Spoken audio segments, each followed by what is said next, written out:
Okay, good evening, everybody. I'd like to welcome you to the May 13th, 2025 community meeting of ANC 2C. Sorry about our delayed start this evening. We had a couple technical issues signing into Zoom. It looks like some certificate expired potentially, and we were not able to get in until just a few moments ago. So thank you for being with us this evening. We have 4 of 4 commissioners present this evening. I'm going to start, ask the commissioners to introduce themselves. I'm going to start online with Commissioner Groff. Good evening. I'm Nancy Groth from Single Member District 2C02, SOMA, south of Mass Ave, downtown. Terrific. Thank you. Jim? Do you want to introduce?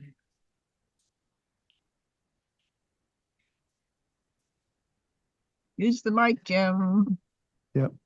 You're muted. Coming at you. Can you hear me now? Can you hear me now? Yes. Oh, good. My name is Jim Swart. I'm the commissioner for ANC 2C04, which covers a portion of Chinatown, city center, and downtown. So it's a pleasure to be here today, and I'd like to welcome some guests that we have who are in the audience from WMATA's police division. Thanks for being here. My name is Thomas Lee. I'm the ANC Commissioner for 2C03, which covers historic Penn Quarter and the National Mall. Terrific. And I am Michael Schenkel. I'm the chair of ANC 2C, and I am the commissioner for 2C01, which is Penn Quarter Chinatown area. Thank you all for joining us on this very wet evening. So since we do have 4 of 4 commissioners present, and this is a duly noticed meeting, we will move forward with our approval of the agenda. Just to quickly review the agenda with you this evening. All kinds of drama happening tonight. Hello. There we go. All right. We will move forward with the approval of the minutes, treasurer's report, the Q2 financial report. We will talk about an update on contracting for administrative support. We have a special presentation from Department of Human Services regarding the 11th Street Northwest shelter location. And then we will have community announcements where we'll hear from MPD1, MPD2. Commissioner Swart, do you want to add Metro to the list since they're here? And we will. Absolutely appropriate. It's great to see you here. We'll modify the agenda and we'll put Metro PD in there as well. And we'll hear from the mayor's office, Councilmember Pinto's office, the bid. We have one event tonight that's requiring a community requesting permission for their event in October. We have one APCA license before the commission for discussion this evening. And then we have 2 public zoning, environment, and historic preservation activities. And then we'll move forward discussing 4 resolutions that we have proposed, that were proposed at our last meeting. Are there any other additions to the agenda besides adding Metro? I just have a correction that we can make sure is reflected in the minutes. on the resolutions. Two of those resolutions are being proposed by a citizen, Beth Landry. And so her name and contact information should be attached to those resolutions as presenting them. And Which resolutions are they? they're the can you scroll down? It's the one about the Institute of Peace and the other one about the reinstated police officers. Got it. Hopefully she's either in the room or online to speak to those resolutions. Got it. Okay. Thank you. With those adjustments, do I have a motion to approve the agenda? So move. So moved. Is there a second? Seconded by Commissioner Swart. We'll move forward with the agenda as amended. Commissioners, have you had the opportunity to review the April minutes? Yes. Are there any additions or corrections to the minutes? Is there a motion to approve the minutes?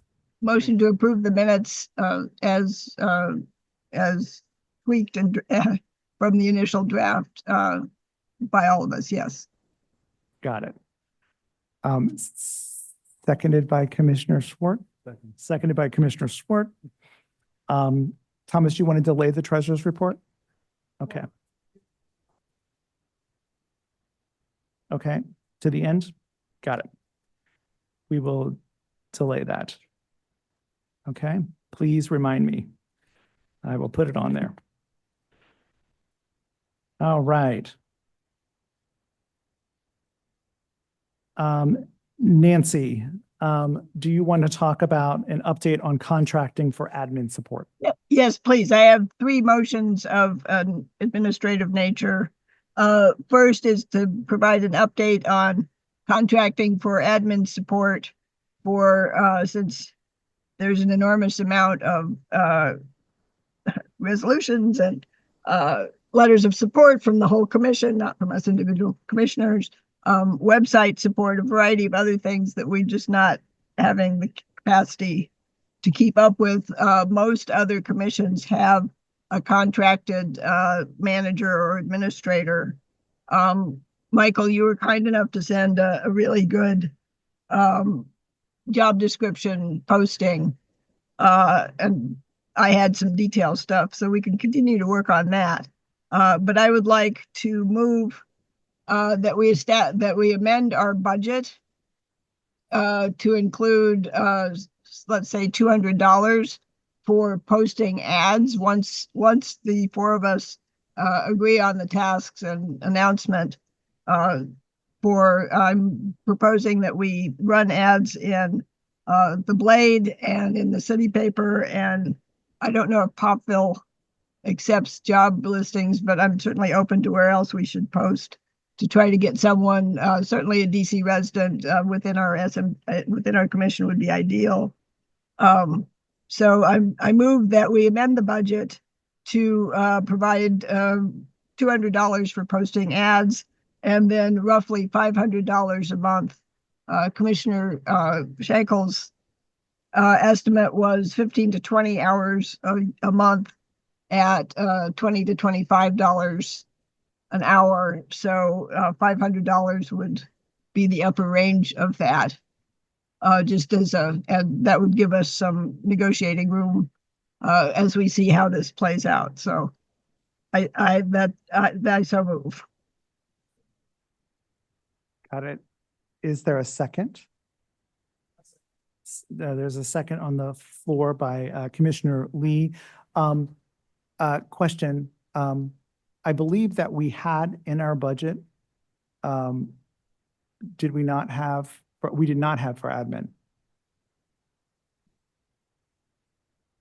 We removed that out prior to that. Commissioner Okay. Lee, could you unmute yourself, or Oh, I can't hear you. Yeah, I don't think we have it in the budget, but we can easily add that. I don't think that'll be difficult. Still can't hear you. Yes, we can amend the budget to include this.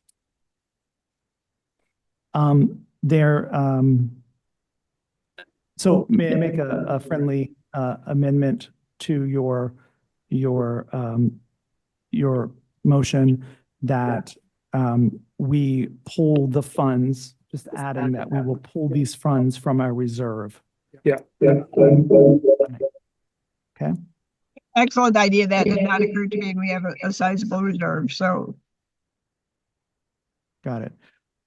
So the motion on the floor is to do a budget revision to include $200 for advertising related to the job description for admin support, and to include approximately $500 per month for the hire at $20 to $25 per hour. And that would come from our reserves. Is there a second on that? Seconded by Commissioner Lee. All those in favor? So 4 of 4 commissioners voting in favor of that. So we will, Commissioner Lee, you will put through a budget revision for that. Thank you. I will continue to do the work of advancing this to get us towards finding someone. I have 2 more motions. Second topic is the Technical Assistance Fund. We were notified by the Office of ANCs that they have a simpler setup for doing Zoom in hybrid meetings. Yay! I don't know. Anything would be better. I started to do the tech. We have to do a tech survey answering questions that I did not know the answers of. So Commissioner Lee or Schenkel, you'll probably have to do that. But we need to vote in open meeting. So I move to request funding from the Technical Assistance Fund for the purpose of purchasing hybrid meeting equipment through the Office of ANCs. Seconded by Commissioner Swart.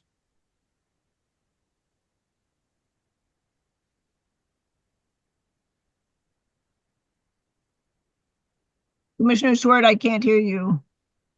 Yeah, I was saying that I would support that as long as we find out from the ANC person. I still can't hear you. Can you unmute yourself on your Well, on I'm your unmuted laptop? here. Can you hear me? It's not picking up the. Can you hear me now? Yes, awesome. Thank you. Well, I can hear myself twice in here. So basically, what I'm saying is that we need to find out from the ANC itself what equipment we're actually going to need in order to replace what we have now. Yeah, we need to fill out a technical survey so that they can then tailor it to our needs. And Yeah. what we're doing now is voting to request funding. They have a technical assistance fund to pay for it. So it would not come out of our funds. It would come out of this technical assistance fund. They can't process it without a request voted on in public meeting. Sounds good. Okay. We have an echo. If you move your physical microphone away, Yeah. Commissioner Swart. Okay. How's that sound? Are Yeah, we there you echoing go. still? Okay. But it's not on. Okay, Something is picking up. so sorry. All right. We have a question online. Okay, we do have one question online. James. I just want to give advice. I would mute your personal laptop. Just the commissioners just talk closer to the microphone.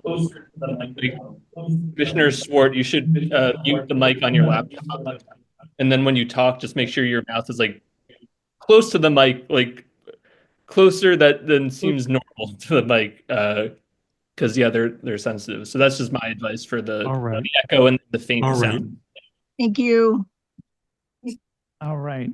The motion is on the floor. It's been seconded by Commissioner Moore. Okay, we have to figure out what's. He's unmuted. Oh, Commissioner Swart, we need to mute you on your Zoom. There you go. Yay. I think that has helped. Okay, gotcha. Terrific. We have a motion on the floor. It's been seconded. All those in favor? So 4 of 4 commissioners voting in favor of that. And Nancy, are you taking the lead on that? Yes, I am. Okay. But I will need one of you to answer the tech questions because I didn't know the answers. Okay, you got it. So the third of my hat trick motion is about the public notice of meetings. We got an email from the Office of ANCs about our legal requirements for providing 7 days public notice of these community meetings. And of the we have to do 2 out of 4 methods. And we've actually only been doing 1 because our mailing lists, our email lists, and our website and signing up for our listserv all only count as 1 method. So we need 2 methods. So I have managed to place one of the other methods is in a community newspaper, which I'm unaware of any that are hard copy within our commission. If there is one, I'm happy to do that also. But I managed to get free listings in City Paper and on Popville, which hopefully will fulfill that method. A third method is for us to do physical flyers in at least 4 supposedly prominent locations in each of our single member districts. I personally was able to get physical flyers in 7 apartment lobbies in my district. If I can do it, I think you guys can do it too. That's a challenge. As a backup to whether the City Paper and Popville will be deemed adequate by the Office of ANCs. So, but we also need a public approval of our methods to move to approve. So I move to approve our public notice of meetings methods as being electronic through our various listservs and website, through publication in City Paper and Popville, and through posting physical flyers to the extent that our individual commissioners are able to do that. That is seconded by Commissioner Lee. You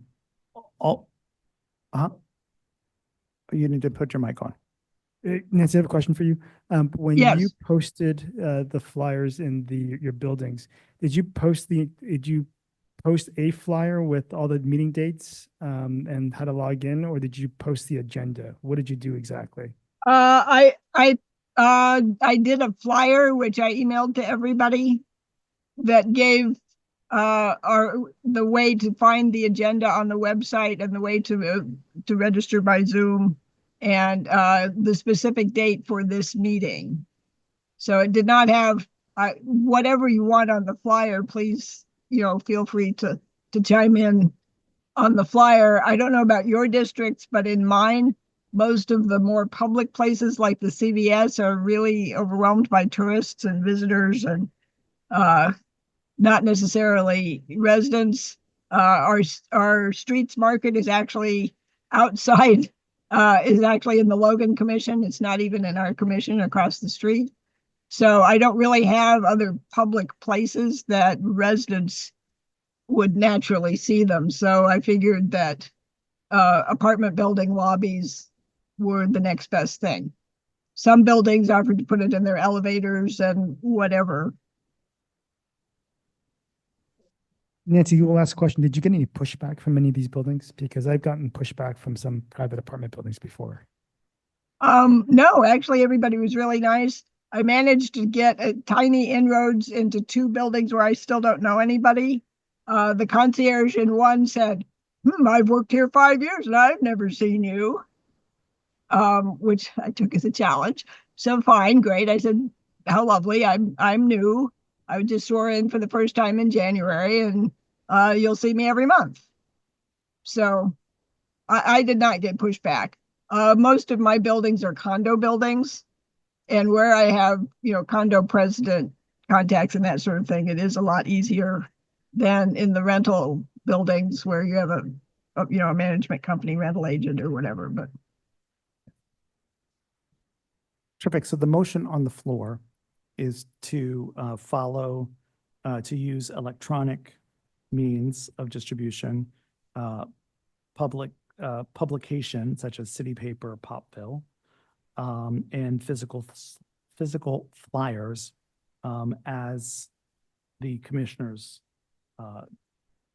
feel just they can distribute. All those in favor? So 4 of 4 commissioners voting in favor of that. So that will become our official notice policy. awesome. Okay, Thank Done. you. done. Okay. Next up on our agenda, we have the Department of Human Services, an update concerning the DHS shelter located at 1009 11th Street Northwest. Good evening, Commissioner Schenkel, commissioners, and everyone in attendance. Thank you for allowing us to be here tonight. If you could, is it possible to elevate Mr. Kevin Carpenter? Yes. Because we have just some visuals we'd like to share. with should be your able to. constituents. You should be able to share. As we're doing that, I think I heard in the conversation, you all are looking to hire a staff person. And today Mayor Bowser announced that the Department of Human Services, we are sponsoring a Find Your Future Career Expo and Resource Fair. That is Wednesday. So if it suits your purposes and you all would like to come and bring your position free of charge, we welcome you to join us. Awesome. Um, Thank you. Thursday, thank you. Sorry, Thursday the 15th. Thank you again. My name is David Ross.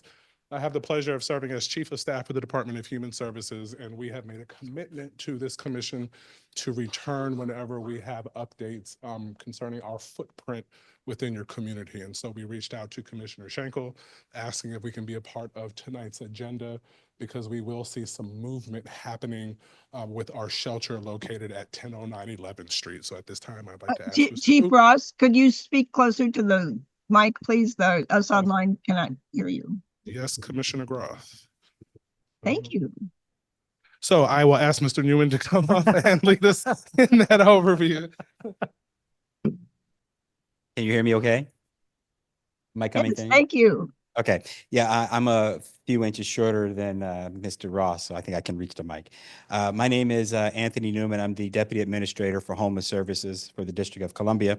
And I just want to go over a couple of things that you may be noting at the shelter at 1009 11th Street. As you may remember, last year we used this as a swing space in previous years for the program that's normally located on 5th Street, run by In Street Village, which was being used as a low barrier shelter for women. Once those women left, we then moved as a we used the facility as a swing space for the House of Ruth Madison Transitional Women's Program, which are the women who are in there now. Over the hypothermia season, we also used the lower floors because the Madison program is only 50 women. We had the extra capacity in the building to use that for hypothermia season last winter. When hypothermia ended in March, the hypothermia functions of that shelter were removed, but the Madison women still remain.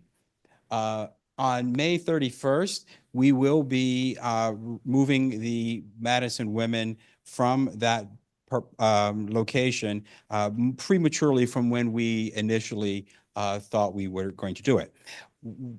We had initially planned to stay in that location with these women until the Madison building was complete and they were able to move back into their normal home.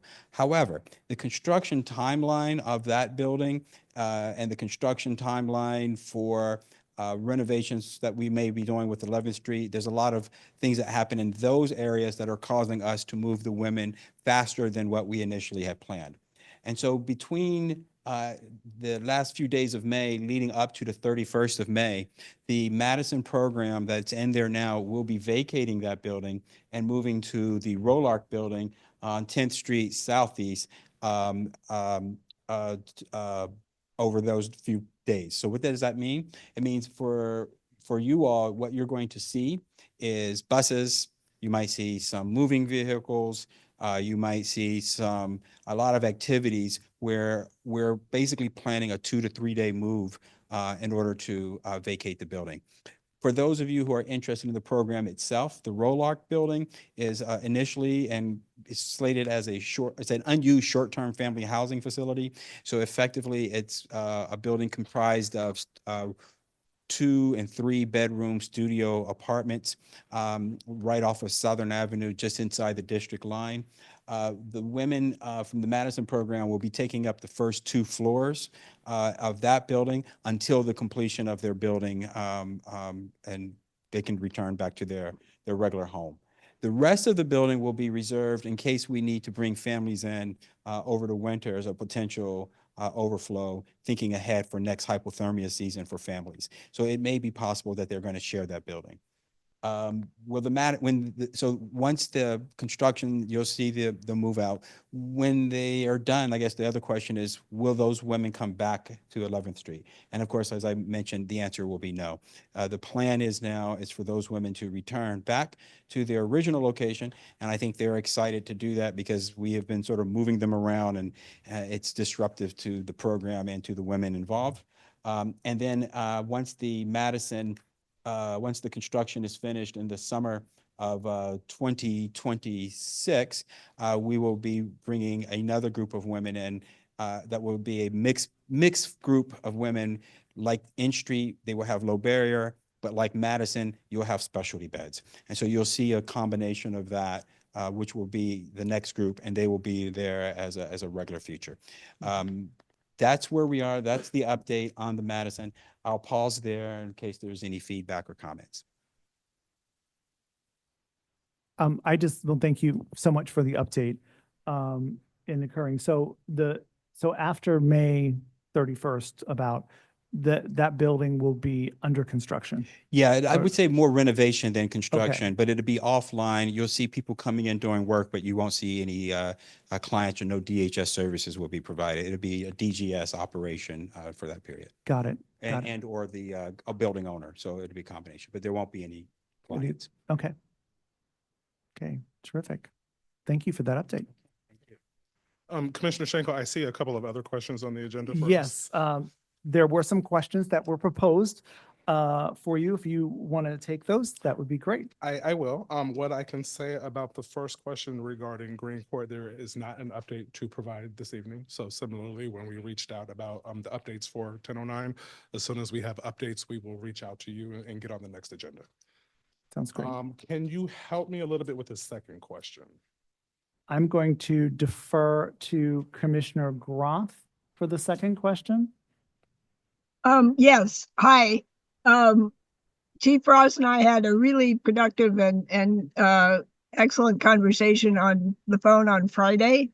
So I'm encouraged by progress. And there's some questions. The general topic is unhoused people who've lost their identification, which is extremely common. How do they establish residency to get a DC non-driver ID in order to be able to access the benefits that they're entitled to as a DC resident? And there's been a number of challenges with all of the service providers that are assisting people. So I'm very encouraged by our progress, but that we need to get, I understand from our conversation on Friday that DHS has a few questions into the Department of Motor Vehicles. Real ID standards, I think, are playing a role in this. So just for the record, I appreciate Chief Ross very much and the progress that we made, but the advocates that I am hearing from are continuing to want to get to a better resolution on this. So I just wanted to make sure that Chief Ross had an opportunity to respond on record since we have him in our house for this evening. Thank you, Commissioner Groth. I certainly appreciate your partnership, the partnership of Commissioner Schenkel, all the commissioners in this ANC. And if you all read our release this week, yesterday, on our PIT results, the PIT is a point in time count that every city, every state uses to enumerate their unhoused population. We're trending in the right direction. And conversations like this, engagement, when we learn to be good neighbors and support each other, we can continue to see that good work happen. So thank you all for that continued partnership, and we look forward to continuing. I think there were some questions in the chat. Let's make sure I answer everything. Yes, there is a question. We have a hand raised, and that is from Rima. Hi, it's Rima, but thank you so much for the opportunity to speak. I just wanted to, I'm not sure if you would be able to answer this or but I did want to raise an issue since we're on the topic of unhoused people. There is a gentleman, I live in City Center at 9th and I Street. There is a gentleman that has taken up residence in the bus shelter at 9th and H Street. He has taken up the entire shelter. To me, it's an invasion of privacy. It's an issue of like public health and safety. All of his belongings are like, it's basically like a mountain of items. I have called numerous times the transit police because it is a bus shelter. I've called the city's office. I've basically called 311. Sometimes they offer to send someone out to ask him to move. I know this has been a reoccurring issue, but basically like he is there all day, every day. And I don't think it's really fair to the residents of the building. And this is also like a shopping area. It's a tourist attraction to the city. So I was wondering if there was anything that could be done. Thank you for that question. So the reality is if MPD has come out and is aware of that resident and has not moved them, it is because there are no loitering issues, right? Laws. And it sounds as if it's an inconvenience, but not an illegal activity. And so what we urge residents to do, sending emails is a little delayed action, right? Because if it's 4 or 5 o'clock in the afternoon, folks are on their way home and we probably won't log in until the next morning. So we've lost about 10, 12 hours to support someone. We want to direct everyone to our shelter hotline. So if you call the shelter hotline, which is 202-399-7093, or you don't even have to memorize it, you can call 311 and ask to be transferred to the shelter hotline. All you have to do is give the closest address or cross street of the resident, and that will be added to the shelter hotline that route and in subsequent days. Because we can't forcibly require people to move. What we can do is send our outreach team that are trained and experienced in working with our unhoused population. Sometimes it takes a 5-minute conversation. Sometimes it takes 6 years of 5-minute conversations. And our teams have that running list of who they engaged with. And if we're not aware of that person, we will add them to that running list.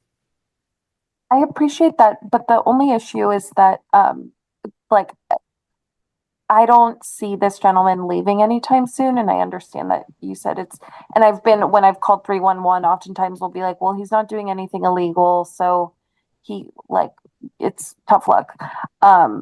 But essentially what that I think might be a better solution would be to remove the bus shelter. Because he is taking up the entire shelter. Like this is not like being used for the purposes of a bus stop anymore. So I was wondering, like, because I've tried to complain to transit police and say, like, can you please remove this? I filed complaints. Nothing is happening. Is there any route to do that? So I'm not MPD. I can't speak for law enforcement, but from what you are sharing, the fact that they have not removed the gentleman is because he's not breaking the law. And so we encourage you to call the shelter hotline. That's the best, quickest, direct way to ensure that his or her information, their address gets to our trained staff. And if it's not our staff, our service provider staff, who again are out on a daily basis throughout the city. And it's not We don't want to remove people. We want to encourage and motivate people to move forward. And that's why we have our outreach team who are trained to do that with residents. And we'll take one more question. I have it online, and that is from Michael Edwards. Is there a follow-up? Close to the mic.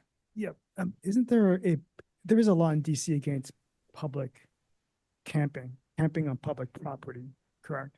I mean, generally, Referring to encampments? I mean, the gentleman's camping essentially, and there is a law in DC about camping. So on there's a public fine property. line between being unhoused and an official encampment.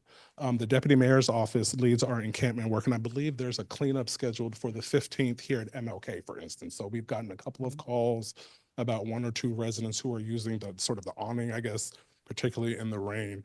And again, we can't force folk, but in situations where the scenario, the location falls within an encampment protocol, then the deputy mayor's team convenes the necessary agencies and we plan the cleanup as the one planned for the 15th here. But in this case, this gentleman, they could, I mean, what constitutes an encampment? Like more than one individual, or can one individual be Multiple. considered an encampment? So an encampment isn't determined by the number of people, but more by the structure. So if someone is living in a permanent structure not designed for human habitat, that's effectively an encampment. Right. An encampment that's not blocking traffic, blocking egress. So when the Deputy Mayor of Health and Human Services Office does put encampments on a cleanup schedule, they apply a rubric. And we can send you their website where they explain how they go about deciding, you know, what their rubric is. So they have that on their website. So the assumption that I am making based upon what I'm hearing and what David is saying is either 1, they're unaware of it, or 2, they are aware of it and it didn't meet the threshold for being put on the schedule, or 3, it does meet the threshold and it is or will be on the schedule, which is also public on the Deputy Mayor's website too. So really quick, so was it Rima? Am I pronouncing that correctly? Rima? Yes. Can you please send me an email Okay. with as much information as you can, description, cross streets, address, and we will get it to our outreach and the deputy mayor's team and confirm either way, whether it's an unhoused or an encampment situation, and provide that follow-up. Okay. I mean, I One thing if I- appreciate that. Yes. One thing if I could add to that is that what happens at this particular place is we do have bus traffic there. But one thing you don't see are the people coming off the bus or people getting on the bus, joining this encampment, if you will, because of the nature of it. So you have the bus riders too uncomfortable to be with this individual in there, and they stand outside while they should be in the shelter waiting for the buses to come. But you should see the faces of the kids and the adults coming off the bus. There's no place for them to go, and the people waiting there are forced to wait under a building or move to a different bus stop. Received. Thank you, sir. I have the one question online that I want to take, and then we have to move on. This is from Michael Edwards. Thank you. So the 109 building, in 2021, they told us this was a temporary use for 2 years. And it's very expensive. I think you're paying $1.8 million a year. And so my question is, why do you continue to use this building at those exorbitant expenses? Thank you. So you're correct. In 2021, the original intent was as a temporary space, but we've come back, I believe, in 23 or 24, and provided the update that we have expanded our footprint at that location. So we might be able to dig in a deck sort of archive and provide that. But we did come, if not last year, the year before, and share that we would be extending our stay at 1009. The price you quote, I can't confirm right now without budget figures in front of me, sir. Okay. Thank you so much for coming and for sharing the update with us. Thank you, Commissioner. We Thank you, appreciate everyone. Oh, Okay. I'm sorry, my email address is my first name dot last name. So David, David, dot Ross, ROSS, at dc.gov. Thank you. Thank you so much. Appreciate you. We'll now move forward with community announcements. I have MPD 2. I saw, I think someone from MPD 2 on.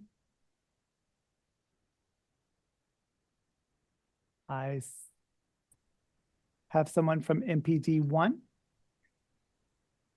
Hey, Oh, hey, hi. Oh, how go you ahead. I'm doing? sorry. Okay. Oh, Hey, how's hi, Lieutenant Garvin. There you go. top? Sorry. How's everyone doing? Very good. MPD 2. All right. So since we're talking about the unhoused and the shelters, I'll speak on the 1300 block of New York Avenue. I know we've been experiencing a lot of overdoses over the last couple of months. We do have a unit that does investigate those. They're starting to be more frequent. Um, And we do get a lot of calls. We did have a ADW that happened there, I believe, a week ago. An individual hit another individual with a brick in the mouth. That complainant was uncooperative in the situation, but there are times when there are incidents from verbal altercations that escalate in the 1300 block of New York Avenue, doing with our unhoused community. I do plan on working with Lucas and Mana as well as Eloise and how we can figure out how we can make contact with them to ascertain what some of their needs are, so we can get down to figure out how we can squash some of this violence. Last year, a few of our ADWs was a result of those altercations. Moving on, we had 2 robberies. These 2 robberies happened in our nightlife zone. One was in the 1400 block of K Street, and the other one was in the 1900 block of M Street. When these individuals were leaving their establishments, they were approached by individuals. Robberies were announced, and their property was taken. Those cases are still open and being investigated by our second district detective's office. We are gearing up, the department, as everyone is gearing up for World Pride 2025. We will be operating in a full activation during the parade in a few days prior to and after. So you will see our footprint heavily in the area. I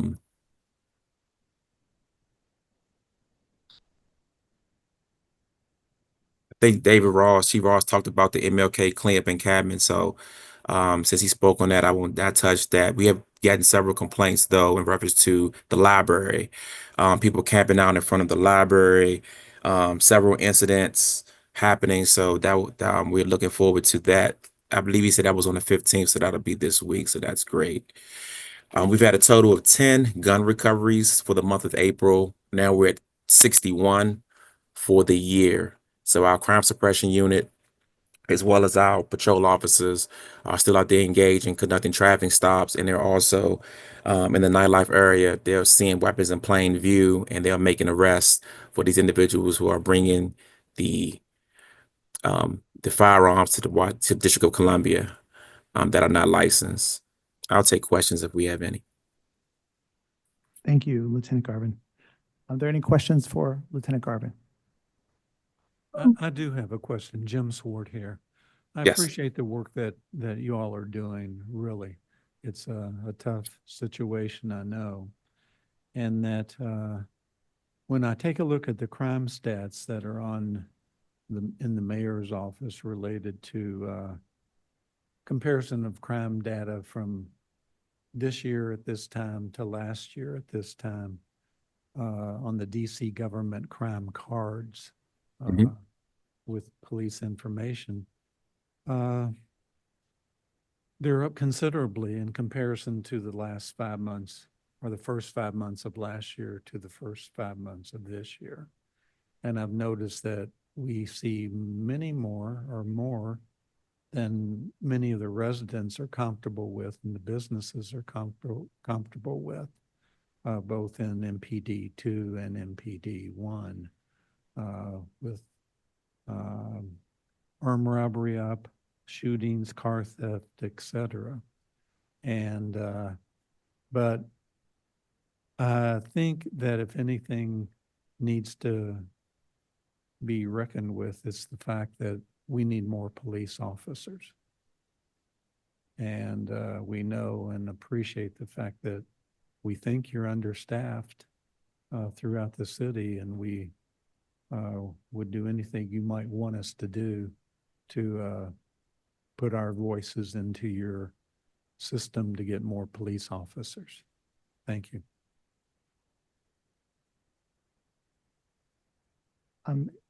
Any other questions for MPD 2? Yes. Yes, Hi, Lieutenant Garvin. I'm online tonight instead of out in the rain. I emailed you and others over the weekend about the Barcode bar restaurant on L Street in the 1600 block of L Street. I was there about 4 p.m. on Saturday, and the music was loud enough that I could hear it basically a block away around the corner. And there was an MPD officer there who refused to take my business card. So I fired. I still have outstanding questions. Is there anything that you could? I was told that he was there for special attention for an event they were having. What does that mean?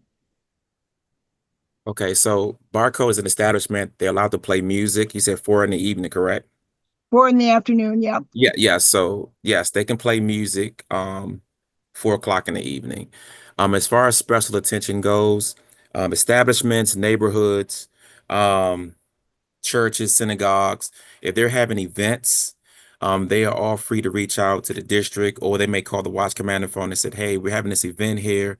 If you have an available unit that can swing by, just to check in, what we'll do is we'll have a unit swing by. If they're not on assignment, if they're not on assignment, they can come past there. They can touch bases with the host or the owner of the owner of the venue to say, hey, are you expecting, how many people you're expecting, things of that nature. But special attention is not a detail. It's mostly just when they're not on assignment, they check in. They may park there for a few. If they have reports, they can address their reports in their vehicle. They have laptops in their cars, and that's what special Okay. attention pretty much is. Yeah, thank you. If there's resources that you can point me to that sort of gives the parameters for, because what you just said sounded like a lot more community events, like a church or a community organization, not a private business. Also, I believe they're under a community agreement with the residential building that's a half block away over noise issues in the past. So I'm going to redouble my efforts to follow up with people in that the presidential cooperative at Okay. 16th and L to see if there's anything else that needs to be done. I was just a little surprised to see an officer there with that kind of noise in effect. And again, it was 4 p.m. on a Saturday, but still. Okay, thank you very much. Thank you, Commissioner Grove. Terrific. We'll move forward to MPD 1. Anybody from MPD 1? Hey, can you hear me? Yes, we can hear you. Yes. Sorry, my speakers aren't working well, so I can barely hear you all. So I'm going to be holding the speaker up to my ear. But Captain Herbenack with the 1st District. I have also joined by one of my new lieutenants, Lieutenant Archer. He's on the call. He'll be supporting us in PSA 102, which is the area around North Capitol, New York Avenue, and Union Station. I know that it was kind of already hinted at. We did see a slight increase in robberies last month. So last year was a very good year for PSA 101 and ANC 2C. And in fact, this time last year, we had 0 reported violent crimes, robberies in this 30-day period. And we did have a significant more. We had 4 this year. Just to note, 2 of those were related to theft cases that were later changed to robbery cases that are closed. Those were 2 of public venues and hotels which purses were taken. And one of those 4 was also an assault with intent to rob, not an actual robbery that was completed when an individual's scooter was attempted to be stolen. That being said, we're kind of doubling up on our efforts in the area. We don't want to see our gains from last year slip. In fact, Patrol Service Area 101, which is the area mostly encompassing 2C, led the city last year in crime reduction. We're actually receiving an award this year at the MPD Award, so we're very proud of that. We definitely don't want to see that fall off, so we'll be increasing patrols in the area. We're going to be doing a program the commander's initiating called Park, Talk, and Walk. You may see patrol officers stopping their vehicles and getting out. Even today in the rain, we saw about 7 of those happening throughout the district. They stop their vehicle, get out, check with businesses, converse with residents. So feel free to approach them if you see them walking around. It's promise they'll be nice. And they'll be doing that throughout the summer as well as our increased bike and foot beat patrol. Our Chinatown hub is checking in on all the local businesses there. We have 2 permanently assigned officers, and they've really been great in making sure they check in with all our businesses. And then starting in a couple weeks, we'll be starting our Metro Transit and NPD walks, community walks. We did those during the warm weather last year, where we walked in the metro stations and around the metro stations, both with Metro Transit and NPD. So I just got off the phone earlier today with Metro Transit. We'll be starting those back up again really shortly here as the weather kind of warms up, and hopefully those will help curb any increases that we've seen. We can kind of continue the great gains we've seen in PSA 101. One thing that we're experiencing throughout the district and the city are stolen autos that are from people who leave their vehicles running.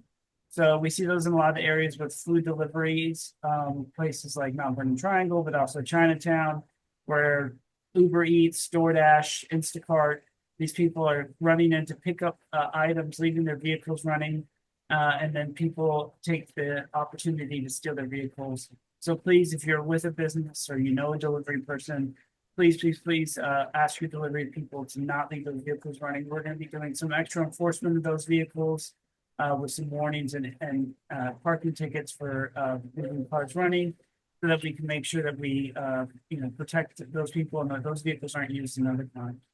Lieutenant Archer, did you want to add anything? Sorry to put you on the spot. No, good evening, everybody. You kind of stole my thunder. I was just going to touch on the fact that violent crime is down. However, we're experiencing the thefts as it relates to the motor vehicles, especially in those corridors where we seem to get a whole lot of traffic.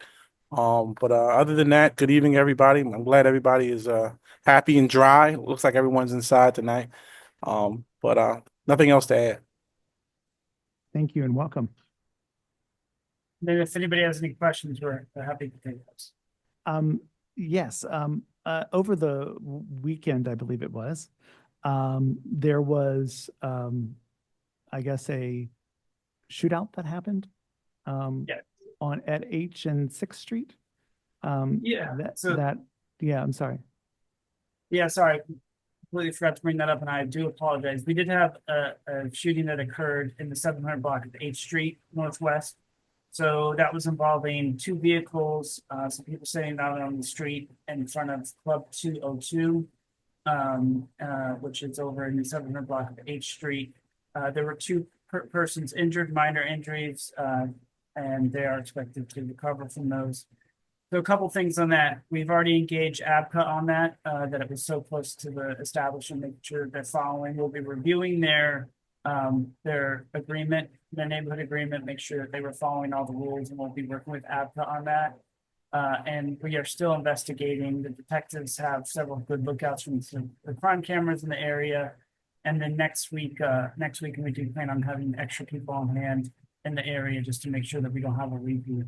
Initial investigation kind of shows the vehicle coming in from another area. There wasn't 2 people there. A vehicle came into the area and engaged with some other persons that were already standing in the block. So that was something that we noticed. So as soon as we have anything public, I can release as far as lookouts, anything that I'd be happy to send that on.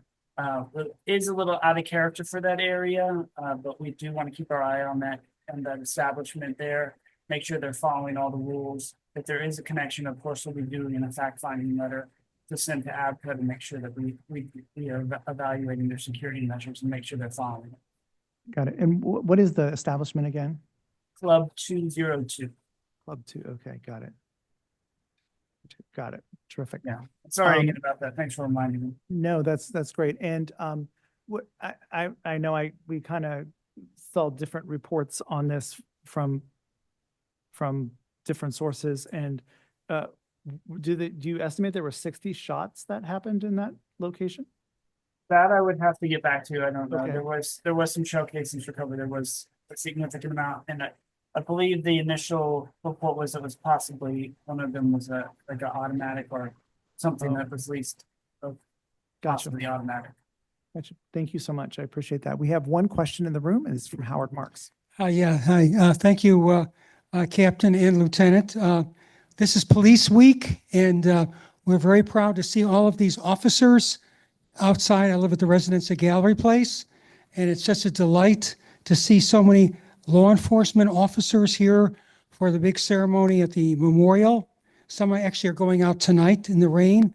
But I share Commissioner Schenkel's concern about these two shootings, one on early Sunday morning, and the other one early yesterday morning. We are so used to not having this kind of crime. As you said, it's extremely unusual, but we want to sort of make sure that it's taken care of as soon as possible because, like my wife goes out late at night to walk the dog. We're not used to this, especially with firearms. And I appreciate your staying on top of this and seeing what we could do to maybe control that establishment, maybe take away their liquor license. I don't know, whatever works. Yeah, absolutely. No, I understand the concern, and definitely after all the work we put in last year, I don't want to see us backslide. So I'll work closely with both our Chinatown units, our street crimes unit, and then of course ABCA. If we have any findings there, we'll follow up and make sure the ANC is aware of that. We need to make, I came earlier in my career, I worked in the 3rd District on New Street, now it's Morgan, so I'm very familiar with the then ABRA, now ABCA policies and procedures. So we'll make sure that I already have a copy of their agreement with the ANC and their security agreement, so I'll make sure I review that.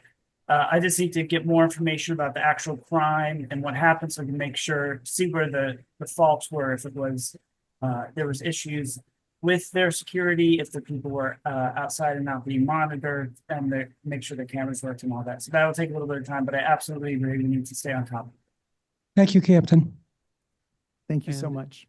Oh, sorry. Tim. And if I could just add to that, I would say in the last 2 weeks, near the Chinatown gate, 2 blocks west, 2 blocks east, 1 block north, there have been at least 7 to 8 serious crimes committed, armed robbery to shootings to car theft, etc.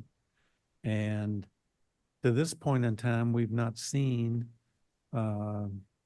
any kind of active arrests being made related to any of those. And in fact, there was one fairly near the residences at City Center, and with the people escaping after an armed robbery on a moped going up to 8th and 8th Street near a school. And but we've not heard any of related to any arrests that have been made on these things.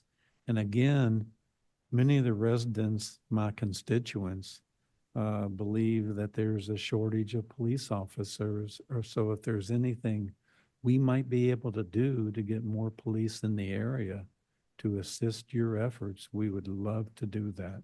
Thank you. Yeah, absolutely. And, we did close a couple of those robberies, as I mentioned. The 2 of the 4 robberies in the last 30 days were closed. And we do every week, our crime suppression team goes in the area. We make a number of what we call quality of life arrests. That's for public consumption of marijuana at the Metro. And while those may not be arrests in those specific charges of robbery or of the assaults, we do think that it's important to kind of help stem the flow of future offenses. So we're gonna work hard regardless on both of those types. And as soon as we get any closures on any of those incidents that we had this weekend, over the next 30 days, I'll make sure and let the ANC know. Awesome. Thank you so much. Appreciate that. We now have added Metro PD to the agenda. Welcome. So good afternoon, everybody. I'm sorry, Chief, go ahead. I'll throw you the bone. Give me 1 second here. Hey, Deputy Chief Bohm here from Transit Police. I just want to say thank you. Captain Donald will do the briefing for us, but I just want to thank you all for having us here. Captain Donald is our district commander for everything north. So just to give you all a quick overview of how Metro Transit Police is, we have 3 districts. District 1 that Captain Donald has out of the Fort Totten station. He has basically Northwest and Maryland and Prince George's County up north. We have a 2nd district out of Franconia Springfield that has Southwest up through Gallery Place is kind of the dividing line. And then we have a District 3 out of Prince George's County that has basically Prince George's County to the east and south, as well as Southeast DC. So just a real basic overview of some of the things we've had this year. We've had a really good crime reduction. Last year, we were down 31% in our Part 1 crime from the year before. And so far from this year, we're down about 40% in Part 1 crime. The big part of that, anybody that helped us last year in getting fair enforcement back, all right, I can tell you this, fair enforcement for the MTPD has a direct correlation with crime. Once we got it back, I'm telling you, it was a snap of a finger, crime started going down. Our officers pushed fair enforcement more, it's our bread and butter. Between that and another initiation that Captain Donald, and I'm also Lieutenant Bargey's in here as well, that they were kind of instrumental in starting is our truancy enforcement. All right. One thing that we really noticed was kids skipping school. Nothing good happens from that. So we really pushed fair enforcement, truancy enforcement during the day, and it's really lowered our overall crime. I will get just 1 point. I'm not stealing your thunder, Cap. Don't get angry with me. But I don't know if anybody saw the news at Gallery Place. We stopped the guy for fair. Oh, I know. I got you, didn't I? I stole it. We had an officer stop somebody for fare evasion, and he was linked to a attempted homicide out of Prince George's County with the gun on him, fought the officers and all that. So this fair enforcement stuff works. We have a saying that while not all fare evaders are criminals, about all criminals are fare evaders. And we've actually tested that to 97%.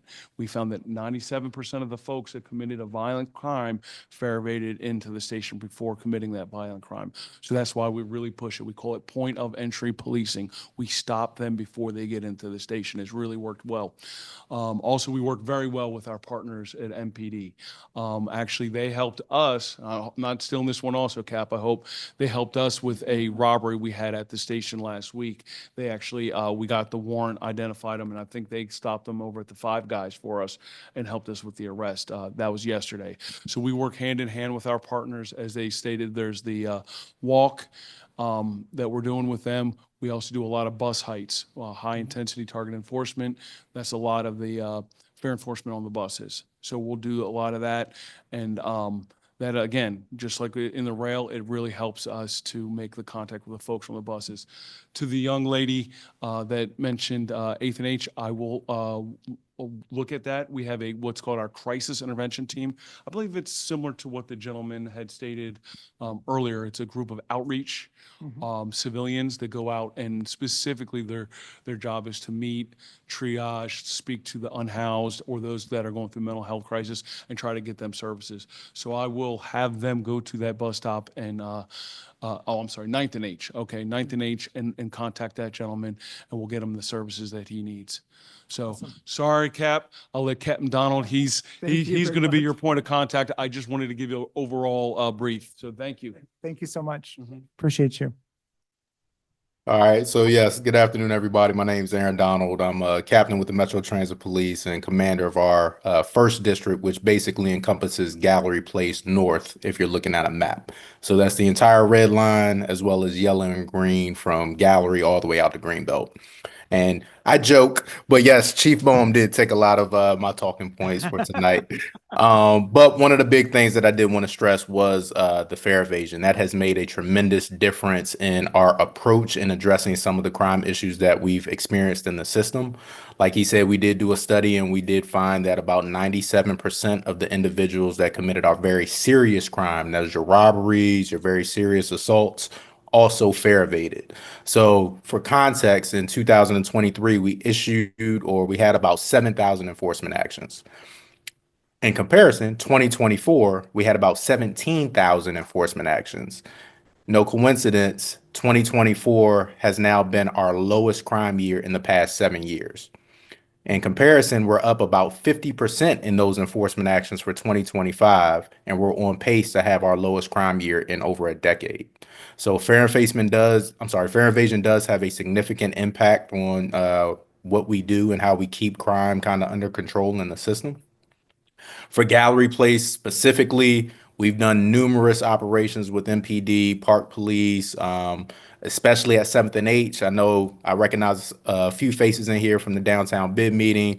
I know I've talked about it before. That has had a tremendous impact on 7th and H and cleaning that area up.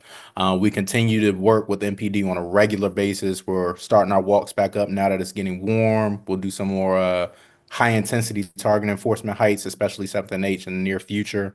But overall, Gallery Place is one of the safest areas inside the system. It is by far the most enforced station in the system by about triple. So we've had almost 800 enforcement actions at Gallery Place. The next nearest station is about 300. Crime-wise, we have had a couple of robberies over the last week that Chief Bowen was just talking about. MPD helped us out with one. We were able to close that by arrest. The other one, we have some very good images out on those suspects. We should have those out, have them identified fairly soon.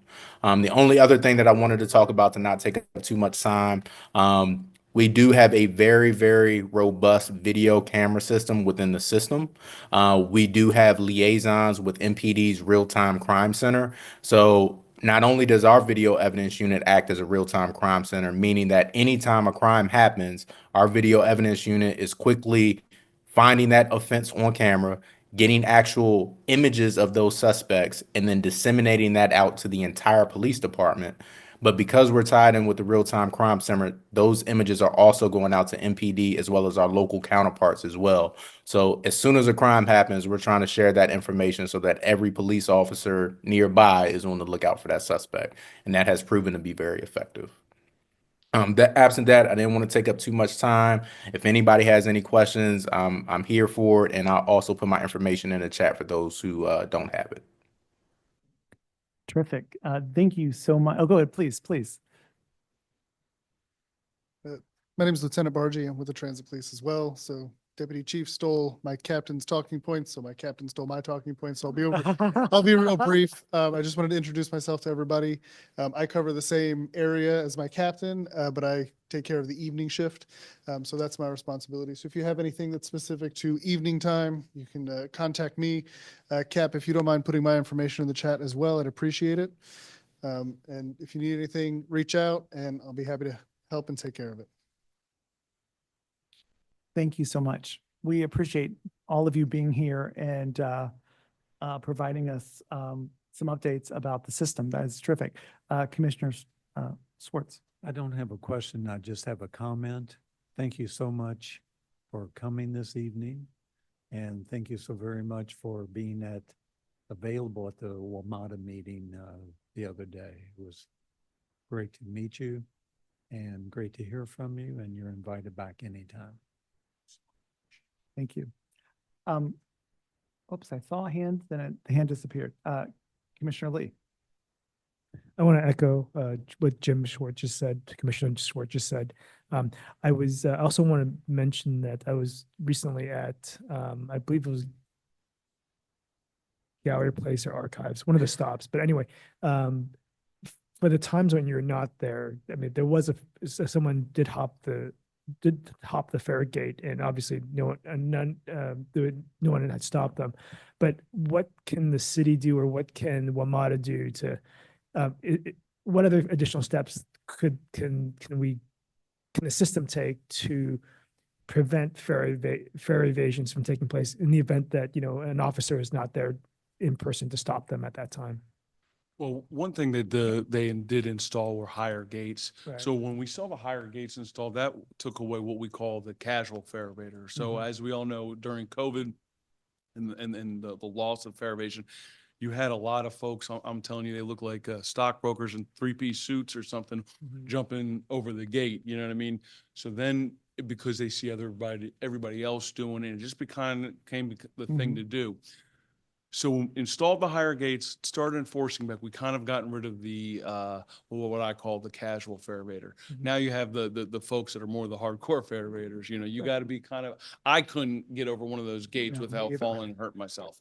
So you have kind of the hardcore ones that want it. If somebody sees an area, I mean, we can't be at all the stations. We try to go by the data, so we try to put both where it can help us with crime, because again, we associate crime and disorder. Fare evasion is the first step of that. So where we can help us with crime, but also where we see the data where the fare evasions occur. So we try to put our resources at those hot spots. But we do miss them at some of the other spots and off times. If you see something, you have our numbers. If you see it, hey, at this time, there's just a lot of, folks jumping the gate. Let us know. We can shift things a little bit and put somebody there. We also have allied out in the system. Now, the allied officers, I don't know if anybody's seen them. We put them at some of our hotspot stations, and we also have them ride the trains. We do not have them conducting fare enforcement because they're more to stop and report to us. They can intervene in like a violent encounter or something, but we really don't want them conducting fare enforcement. And we also at Gallery have our part-time officers as well. So sometimes we'll bring them in and we'll pair up and do some fare enforcement. But if you see it and we're not there, just let us know. Hey, I'm starting to see it at this time, and we can change things up. Awesome. Thank you for that. And they have a great texting system too, which works fantastic. We have a hand up online from James Straub. Hi, I just had a couple of questions. You mentioned performing a study on fare evasion and stuff like that.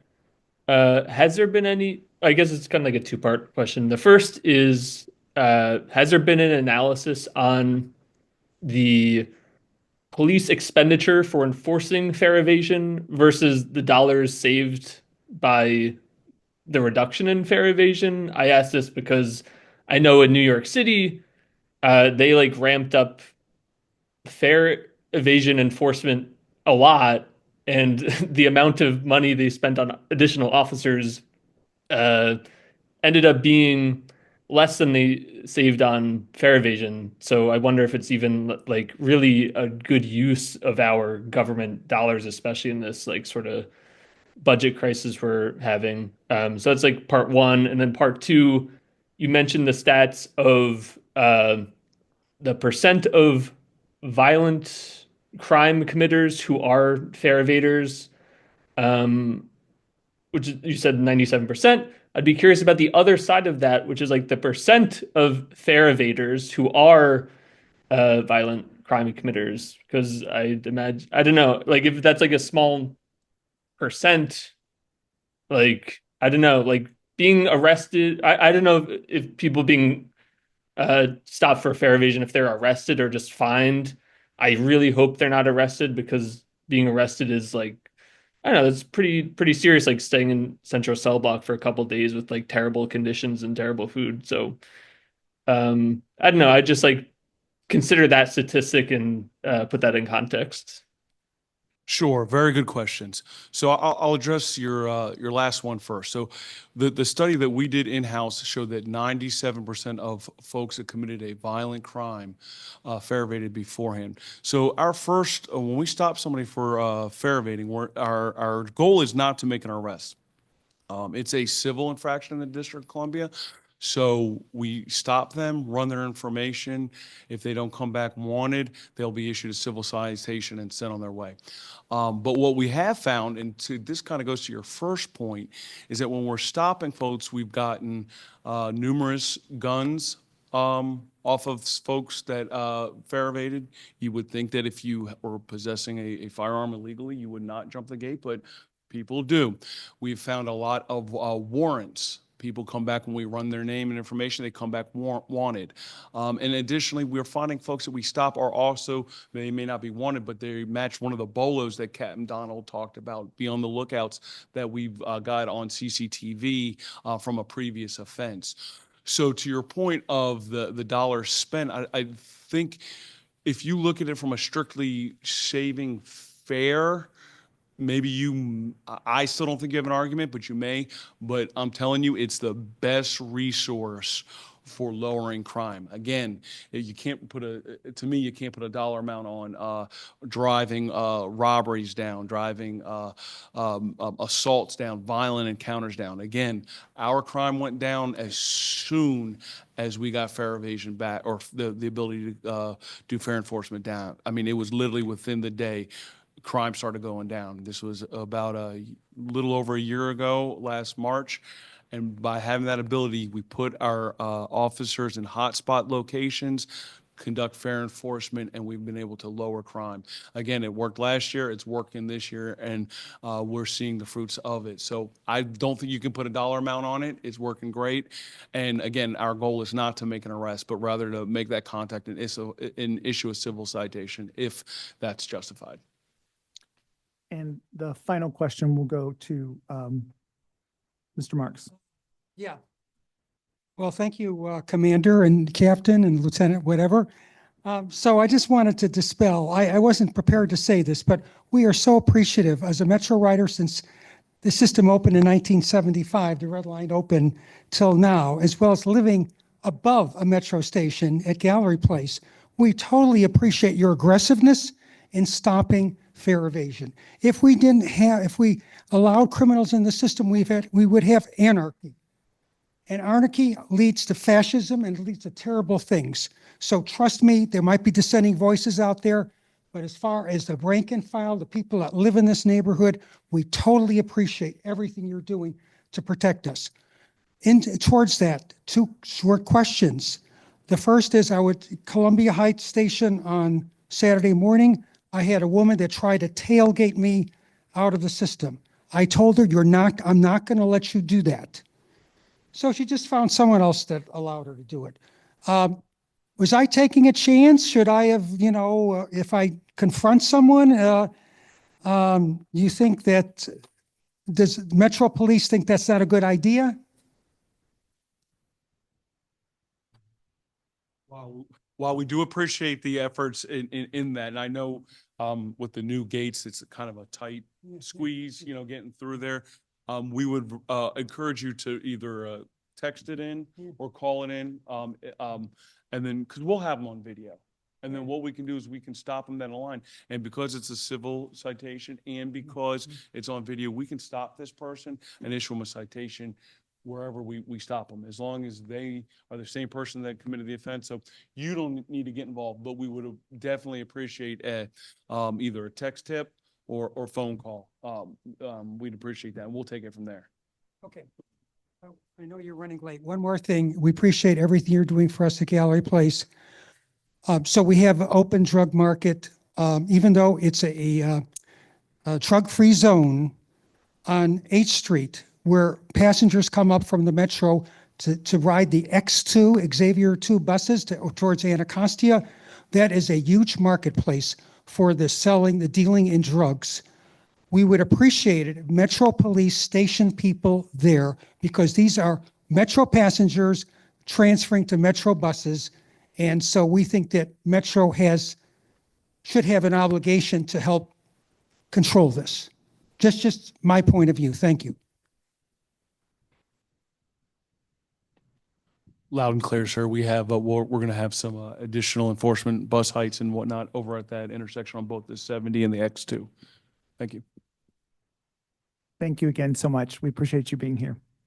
Appreciate it. we'll move forward to the office of the mayor. And do we have someone for the mayor's office on? Yes. Hello. Hey, how are you?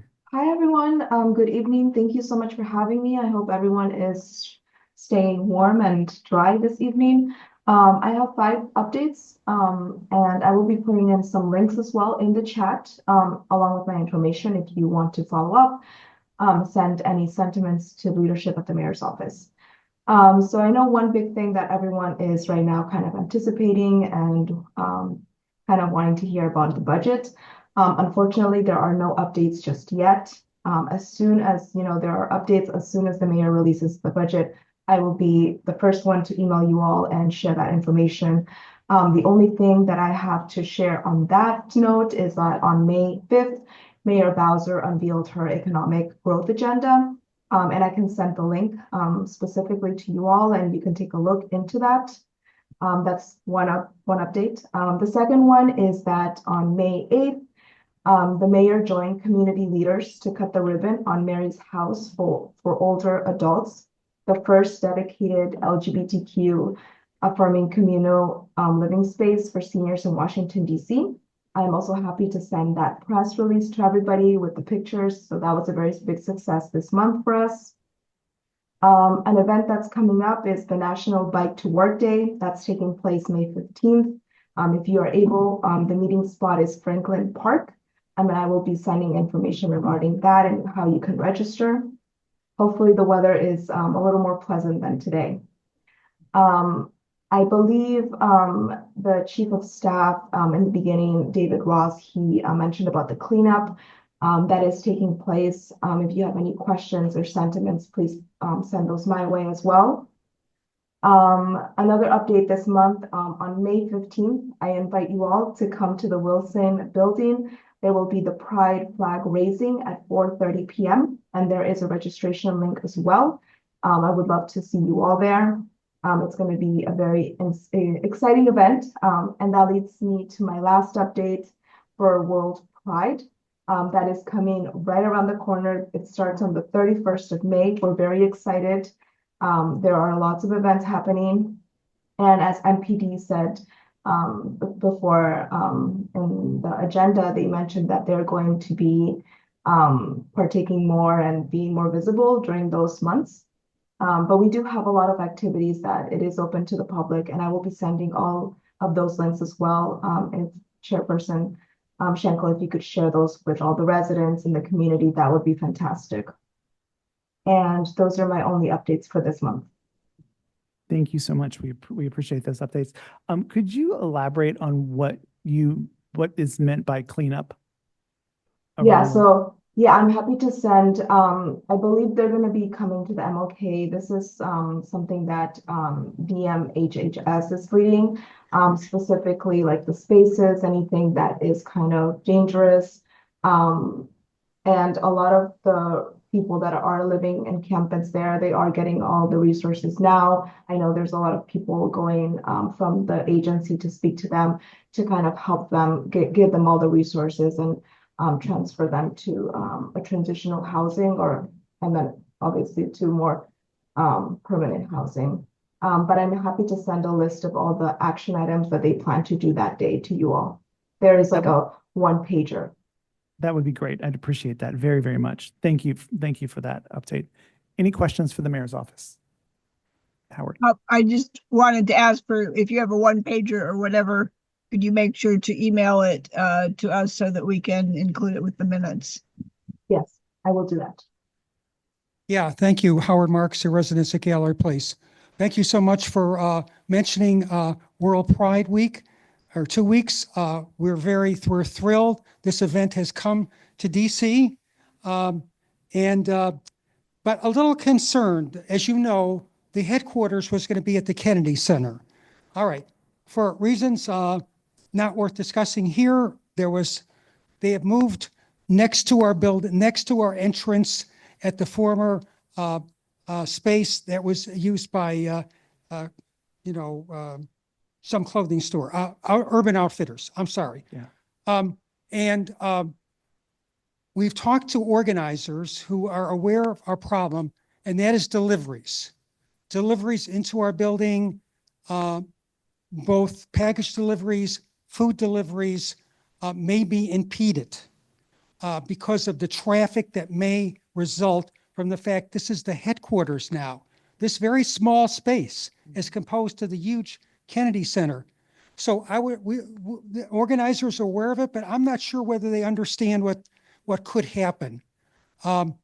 Is it possible for me to talk to you tomorrow about this?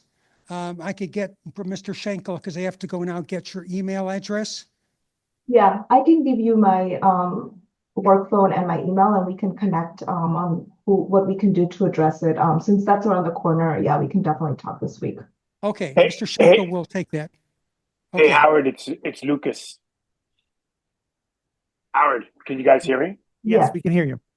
Hey, Howard, I've been involved in understanding it's the Welcome Center for World Pride. And there's going to be a ton of traffic in the entire city. We could talk tomorrow. I have really good contacts with Capital Pride. So I could address or bring any of your concerns to them. But we could catch up line tomorrow if you'd like, Howard. All right, I'll call you tomorrow. Concern is double and triple parking in front of our building. Double and triple parking, and also what's this going to do to the number 70 buses? That's a very busy bus stop there. So there's a lot of potential for problems unless somehow it's headed off.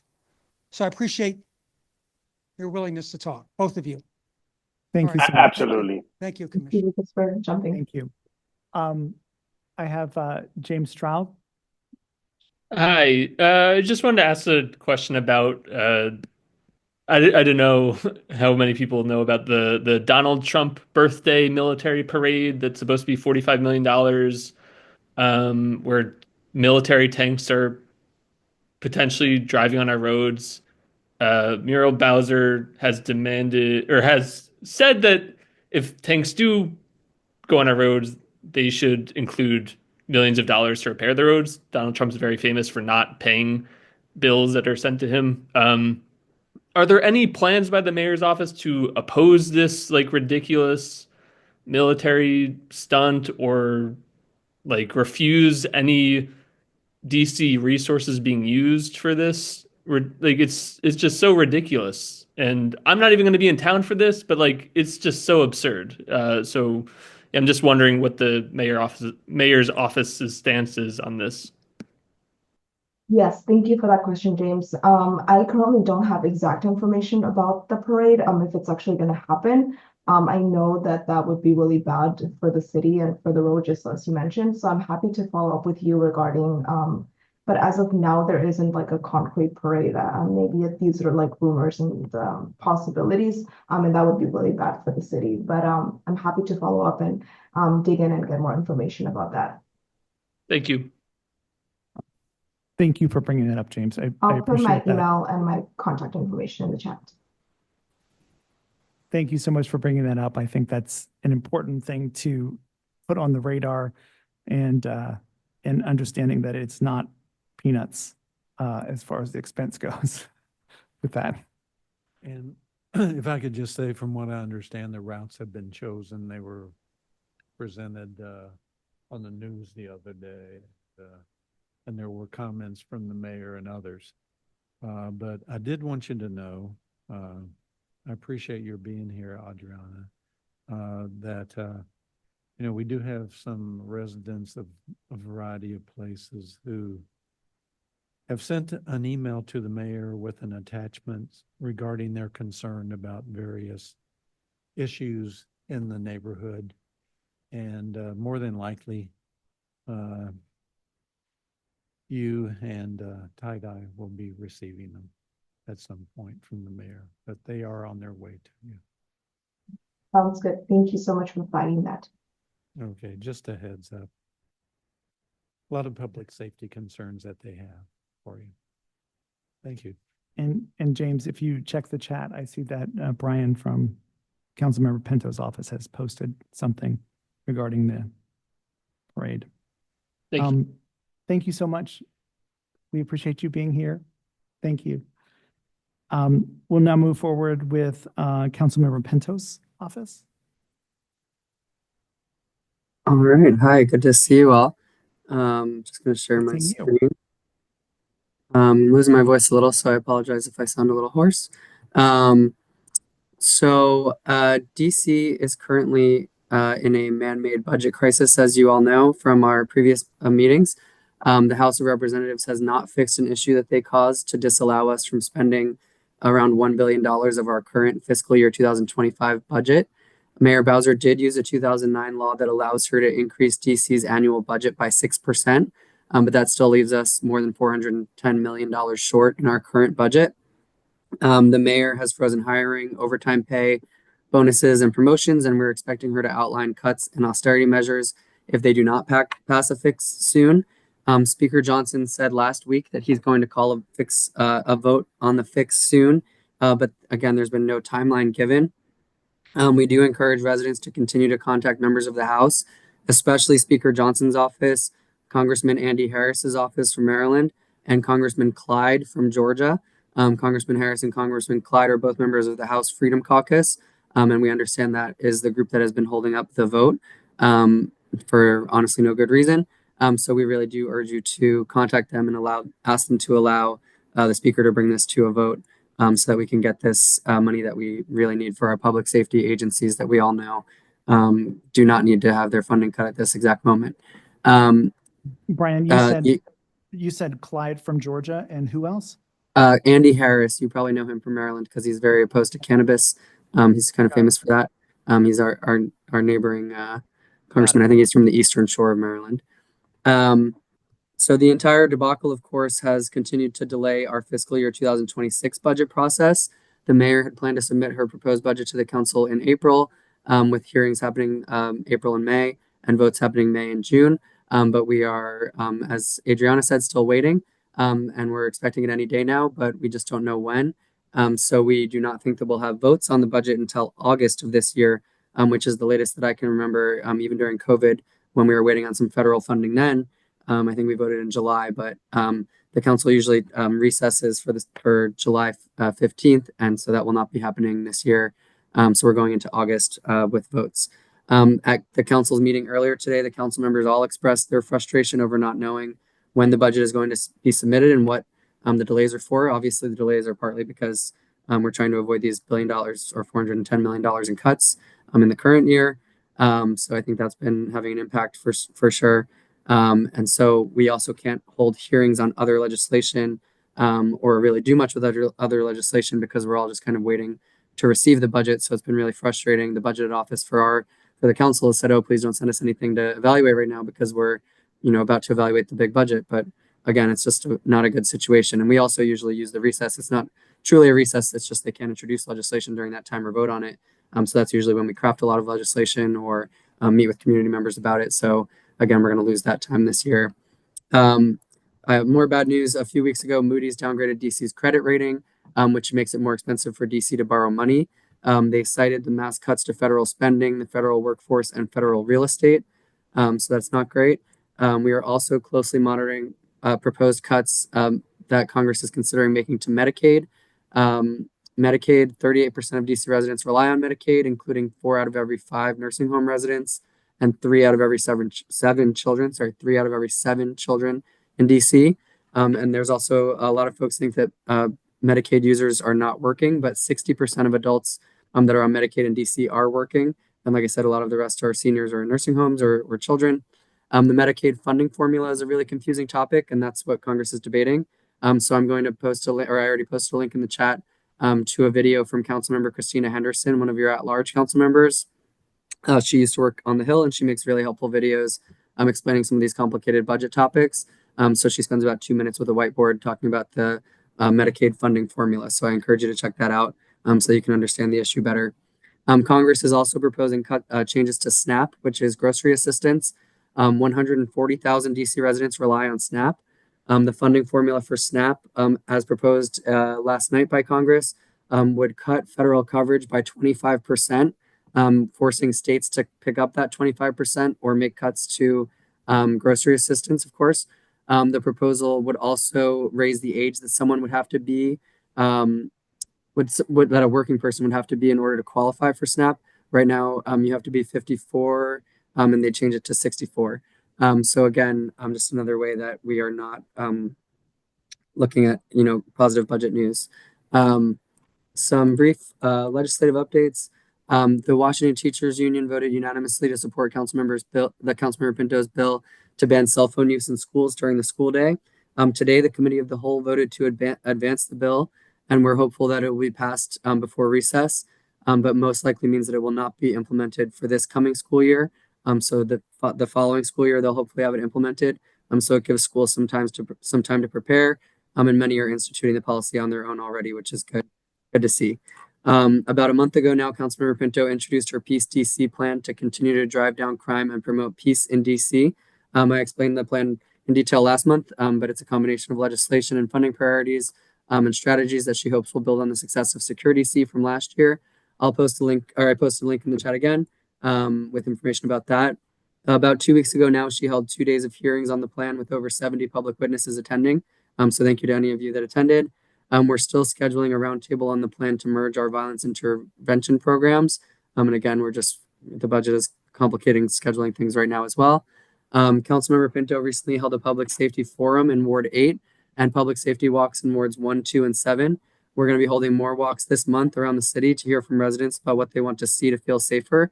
Tomorrow, she'll be walking around the Petworth metro area in Ward 4 with Councilmember Lewis George. So there's an RSVP link if you'd like to join her in Petworth. If you want to take the yellow line up at all, you can do that. Councilmember Pinto will be participating in Bike to Work Day on Thursday, May 15th. If you'd like to join us for that, that's this Thursday. We're meeting at 8:15 a.m. at the Shaw Metro at 8th and R Streets Northwest, and we'll then head down to Franklin Park to your area. So there's usually a big party atmosphere in Franklin Park with giveaways and raffles, and the DDOT director will probably be there speaking as well before we head down to the Wilson Building for work. Of course, World Pride was just mentioned too, which marks the 50th anniversary of Pride celebrations in DC. Our top priority, as always, is making sure that the events are safe. We've been working with our public safety agencies and partners and have various plans in place should any issues arise. We want to make sure that it's a fun couple of weeks of celebrations. I think the biggest impact for your area, obviously, is Pennsylvania Avenue and all of the big performers that will be down there. I highly encourage you to check out the performance list. I think Cynthia Erivo is on Saturday night, one of the big performers. Dochi, if you're younger than me and know who that is, on Sunday is a big name that people are excited about. So it should be pretty fun. The parade goes down 14th Street to Pennsylvania Avenue on Saturday, June 7th at 1 p.m. If you're interested in marching with our office, you can RSVP at the link in the chat. We usually meet at 14th and T Street Northwest and then work our way down to Pennsylvania Avenue. And a lot of the events, also I wanted to mention for Howard, a lot of the events are at different places around the city. So one of the big events is like a music festival type thing, and that's happening down over at RFK. So hopefully that'll draw a lot of folks over to that area as well. So you won't be getting everybody downtown, but I know there will be a lot of folks around. Finally, Councilmember Pinto is hosting a Ward 2 Residents Night Out at the Nationals against the Marlins on Saturday, June 14th at 4:05 p.m.'s game.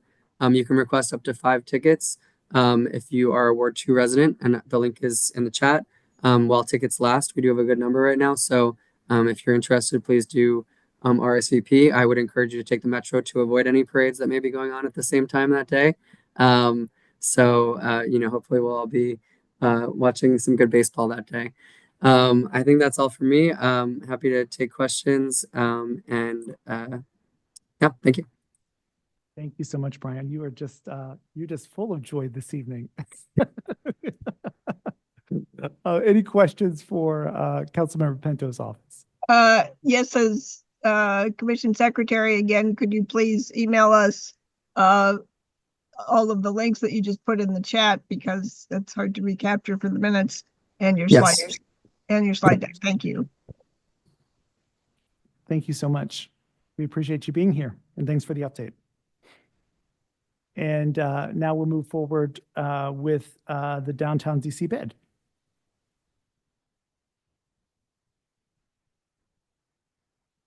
Is Eloise out there?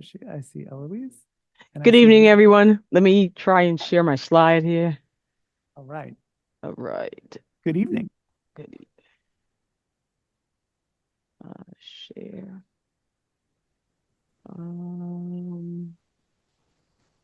Be sure me enlarge.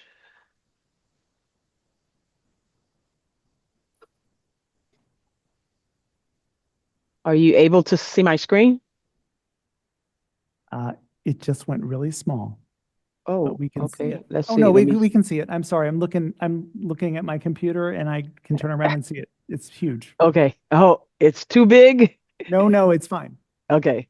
Um, just want to start off by telling everyone thank you for having us downtown bid, and my colleague Lucas is also on the line on the call as well.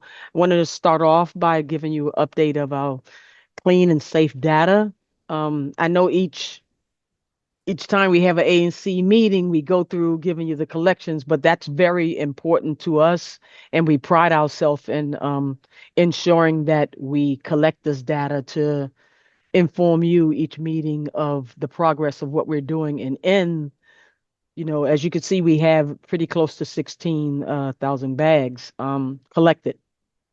Within those things, that also helps us with the decreasing of rodents and making it also even safer and more comfortable for the people who are visiting our location in the Chinatown corridor, more comfortable.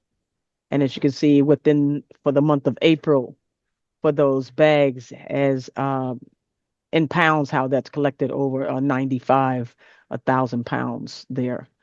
Again, with sticker posters, graffiti removal, our team is constantly out. As we can see, it's sometimes a daily thing of having to remove those. And even with having MPD on the line, a lot of those things, if for the photos and the collections of that information that's there, that is actually taken in our database, we also share those things with the police if things seem to be, or graffiti or stickers, those things of that nature seem to be something that could be gang related.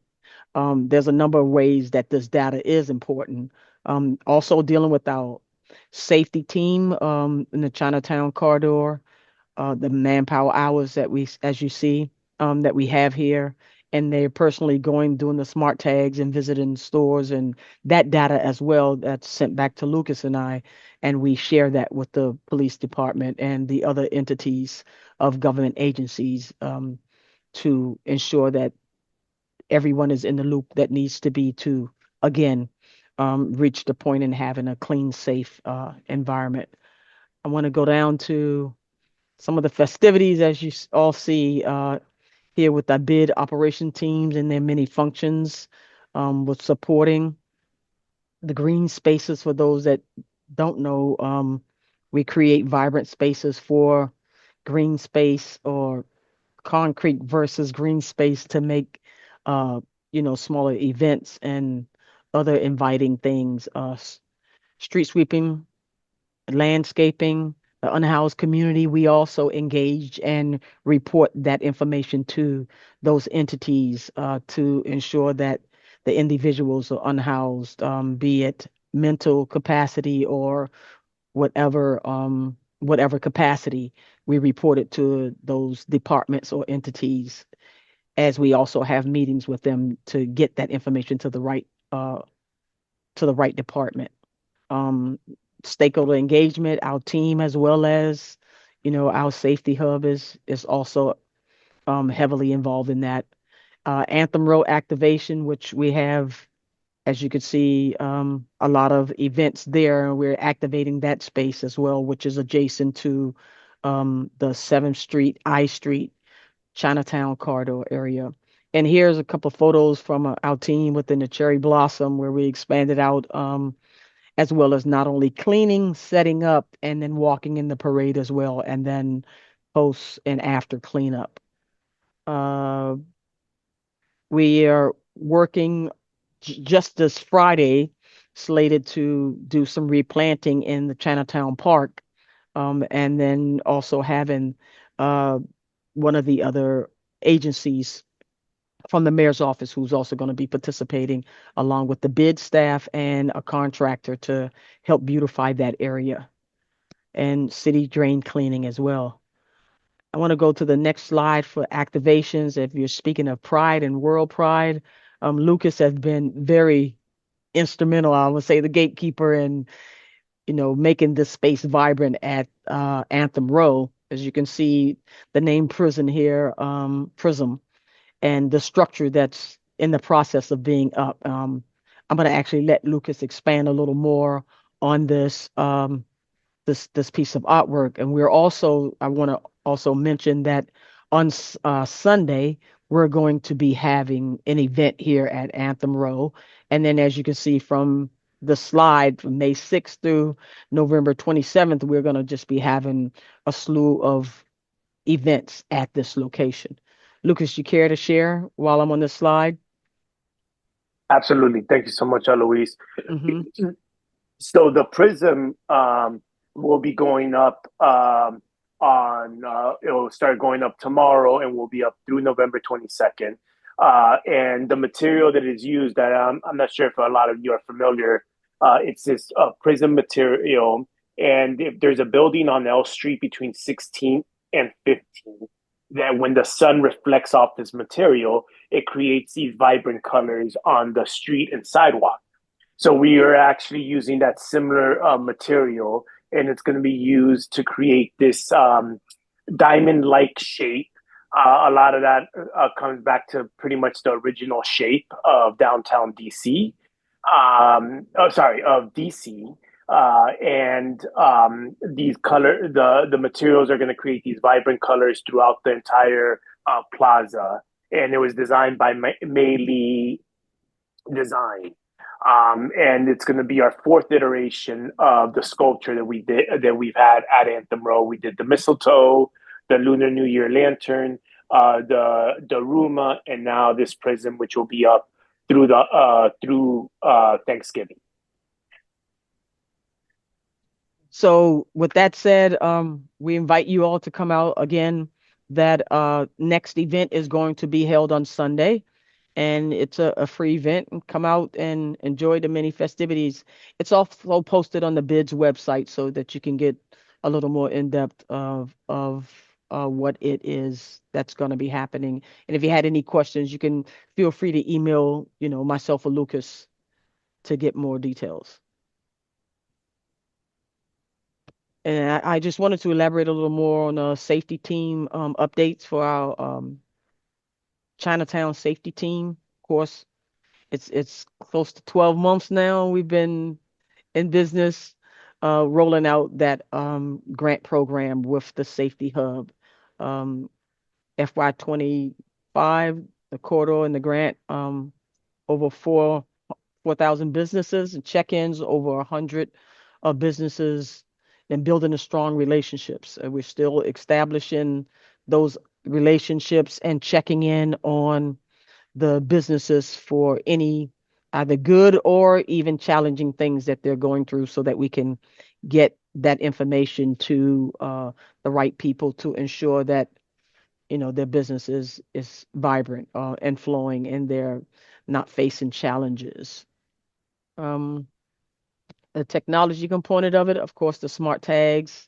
We're getting, again, like you said, graffiti, posters, anything broken, any hazardous things, gathering data just to keep everybody in the loop and to proactively, to prevent things from happening as opposed to having to just react. We would rather know what's going on out there in our BID area, especially in the Chinatown corridor, because it's extremely active. We are. Thank you for listening. If anyone have any questions, we'll be more than happy to answer. I'm going to stop sharing. Any questions for the Ben? Go ahead, please. We have one in the room. Hang on one second. Hi, thank you so much. My name is Brianna, and I'm a resident of 1150 K Street, a condominium building in the area. And I always say, just as loud as I am with complaints, I'm equally loud with praise. And I just wanted to praise one of your team members. Her name is Miss Shay, and she works at Franklin Park Wednesday through Sunday. And she spends her own money to buy dog treats, and she greets all the dogs in the neighborhood. And they also look forward to seeing her. And she is just warm and welcoming and really adds value to the community, and just really appreciate her presence. So thank you for hiring amazing team members for our community. Also, being in a downtown condo, we don't have a big footprint of land to have our own dog parks at all the apartments and condos. And I know we've explored, like, could we put one on the roof? We have drainage issues. You're going to throw the ball off the top and hit someone. Franklin Park has amazing grass area and a community gathering point. And I just wondered if there have been any discussions or plans to maybe add a dog run or dog park to the area for the community members. Also, we've talked a lot about safety and crime. And I know there's a lot of correlation between dog ownership and more eyes and ears out and people walking their dogs and decreasing crime. So it could be, mutually beneficial for community members and the safety of the area as well. Thank you. I would say that I could pass that information along. Lucas, do you have any input? Excuse me. No, I think, thank you so much for the compliment. Brianne, did I say that correctly? Yes, that's correct. Yes. No, thank you so much for noticing, and we'll pass that along to our Franklin Park manager and also talk to Shay as well. I think that we could bring it up with our leadership to see how they think and what they think about adding a dog park function to Franklin Park. But dogs are obviously allowed in the park. So obviously everyone is welcome. And we continue to, we hope you tell everyone that has dogs to come through Franklin Park and enjoy the beautiful park that we have there. Thank you so much. Last question from Nancy. Just two quick things. One, Lucas, in the chat, I gave your email address to the constituent that asked earlier about the gentleman in the bus shelter at 8th and H. So hopefully you'll be able to also assist in that situation. And I also just want to say how amazing your ambassadors are. Every time I see them in my neighborhood, it's just, they're such a great presence. And since my SMD is half in the downtown bid and the other half is in the Golden Triangle bid, I am promoting that the red shirts and the yellow shirts, the golden shirts, should have some kind of a kickball or other challenge with each other, perhaps in Franklin Park as a venue. So I'm going to keep promoting that until we have something that embraces all of our downtown area. Thank you so much for that, Nancy. Look, we are very fortunate in the city to have great organizations like the Downtown Bid, Golden Triangle, Mount Vernon, and many of the other bids. I know you can notice a huge difference when you're in areas that have either partnerships, bids, SIDs, whatever you want to call them, and those that don't have those type of support. So we're very blessed to have great partners here throughout the city. And I would definitely embrace a friendly competition of whatever it is with any organizations. I know Lieutenant Garvin had a kickball game scheduled that got canceled because of rain. Lieutenant Garvin, if you're still out there, we definitely need to get this on the books and bring everyone out there. I'll offer to umpires, so there. I think he was actually scared because I was practicing. And that's what we heard, Michael. Thank you so much for the kind words and all the a lot of the work we do is kind of unseen, so it really is incredible. Yes, and I would really like to amplify, both sets of ambassadors in any way possible. Plus, trash talk is fun. So, yeah. So, thank you so much for all the great compliments of our team. Eloise and I are very blessed to have such a strong team. So, thank you so much. Terrific. Thank you so much. Appreciate Thank you all. Thank you. Thank you again. Thank you, everyone. Commissioners, we have 50 minutes left in our agenda. So we're going to high track things here a little bit. high step things so that we can get things moving along. Next on our agenda is the local events that impact the community. It's a consent agenda. This is for the 41st Army 10-miler for Sunday, October 12th, 2025. It will be downtown using the similar path through our ANC. I have no objections to this. I would move that we send a letter of support for this event.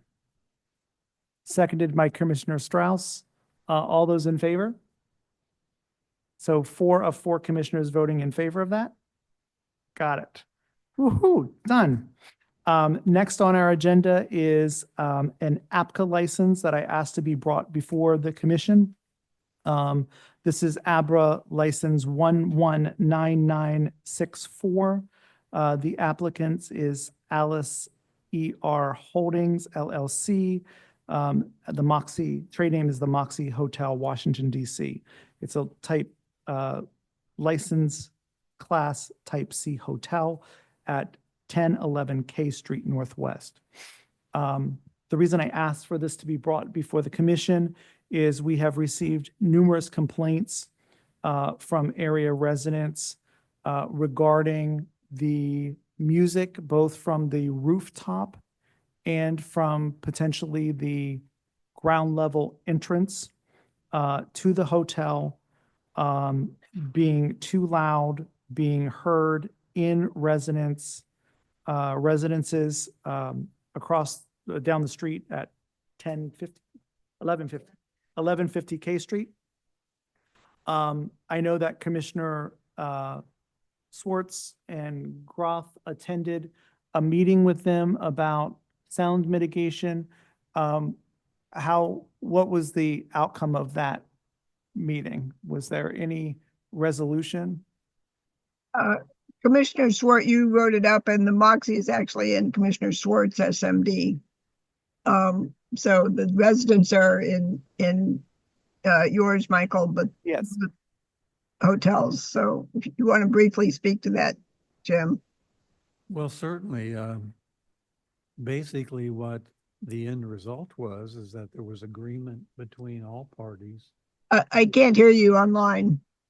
There was agreement by all parties to get together and talk this over and to work together to resolve the noise issue. And so that's where it was left. Basically, there was also a consideration that there might be another hotel in the area, because you take a look at where the condominium building is. It's kind of right in the middle on the opposite side of the street from the two hotels that have those two hotels have rooftop entertainment areas. But there was an agreement, as I understand it, between everybody concerned that they would work through this and work out a reasonable method. Yeah, I very much affirm what Commissioner Swart is saying. It was a very constructive conversation, but I think we need to have more conversations. We talked about the possibility of baffling to contain the noise at the Moxie roof deck. We were expecting to have a sound engineer there, and there wasn't one. So I think we need more expertise about because I think there's some weird sound dynamics happening with the glass fronted buildings that are bouncing the sound in a strange way. Some of the reports are from the far side of 1150K's building. So how is it possible that the backside away from K Street is hearing the noise? And there's some strange sound dynamic going on. So my personal opinion is that we should take this under advisement and get more conversations, including the Eaton Hotel, as Commissioner Schwartz said. There are some of the reports were at times when the Moxie was not in operation. So I think there's, as with many things in life, there is more to it than some of what we've heard up till now. Got it.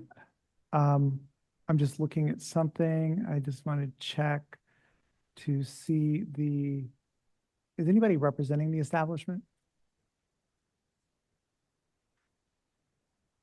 I just was wondering if anybody was representing the establishment either online or. It does not look like it. And the woman from the management company at 1150K that met with us, I don't believe is on either. Could you please?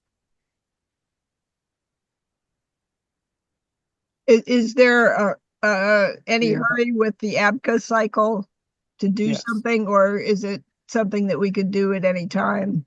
And No. potentially with both hotels involved in the conversation.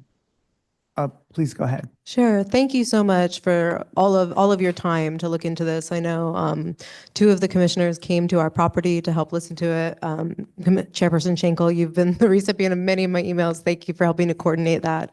I appreciate it. I bought my unit at this property 1150K 2 years ago, and because of this noise issue, I've never regretted a purchase more in my life. I've lived in 13 different condominium properties in 3 different countries, and I've never experienced anything like this. I'm a young professional. I'm a working lawyer. I have a demanding job, and I sleep in my living room right now so that I can fall asleep until after 2 a.m. about 4 nights a week when I can move to my bed to continue sleeping. And despite everyone coming together, including the 2 managers from the Moxie on Wednesday last week at our property, on Saturday, the music was louder than it's ever been. They had a DJ, they hosted a wedding, and I texted the managers because they've been kind enough to share their phone numbers with me. And they said, we're headed over there right now. We don't think it's our property. We're going to look into it. And then I heard the DJ say, let's hear it for the Moxie. And then they played the Hotel, Motel, Holiday Inn. And I had it all recorded. And I said, I'm so sorry, friend. It is the Moxie. Like, can you please take it down? They took the microphone away from the DJ, but until 2 a.m., I listened to the lyrics of those songs again, just days after you all met with them. So I would love to say that they're unable, but at this point, I think the profits are being put over the resolving of the nuisance, and they seem conveniently unwilling to bring the volume down. I mean, I've been over there, I've taken days off of work, I've looked at the speakers and the way they're attached to the outside. There is an APCA agreement with 1010 Mass from a few years ago when the property was under different management that said no speakers on the outside and made them include a glass enclosure, but this company has removed the glass wall and has added speakers to the outside. So I do think that the efforts, they have the right attitude, they're very smooth, they say the right things. I wish they were here tonight. They've been responsive to me. I have nothing negative to say about the way they've engaged, but the fact of the matter is they have not been able or willing to bring the volume down so that I can take a bath in my home and not listen to the lyrics. So thank you for all the efforts and for listening and for helping to remove the nuisance. Our property has been there since 2005, before these 2 establishments came, and from a property law perspective, we didn't come to the nuisance came to us, so legally it does have to be quelled and removed, and we really appreciate any efforts to help us do that without more private funding from our association to engage lawyers, because we've spent thousands of dollars and we're just not making progress, unfortunately. Mhm. Go ahead, Commissioner Lee. Is it their sidewalk cafe, or is it their rooftop that's the issue? This is the Moxie, correct? Yeah, it depends on the day. Sometimes it's a combination of both. I will say our property is now almost 70% renter occupied, and it's starting to impact the value of our units. And the renters, that's why it's hard. Claire and I are here tonight. Claire has owned longer than I have, but it's hard to even get owner engagement because the renters just say, I'm just not going to renew my lease. And now they're putting negative reviews online, so our rental rates are going down. It's really impacted the value for both owners and renters. What I know of the Moxie is that the rooftop, it's a restaurant, right?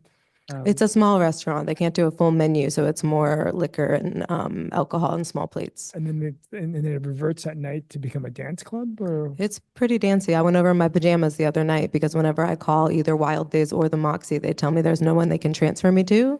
So finally, I just went in my pajamas and introduced myself, and the manager was lovely. She came over to my home at 11 p.m. and listened to it from my terrace and apologized. Yeah. With all this being said, and we are on a time frame for the APCA renewal, which happens at the end of May, I would like to move that we send a formal protest to the renewal of the Moxie Hotel's license due to excessive sound in the neighborhood and disturbance of peace, quiet, and the enjoyment of one's residence. Mhm. Mhm. Is there a second? I'll second. Seconded by Commissioner Lee. All those in favor? So for Nancy, 4 of 4 commissioners voting in favor of that. I will send the letter off for that. I do have one question. Yes, I have a question also. Go ahead, Commissioner please. Swart. When have we sought,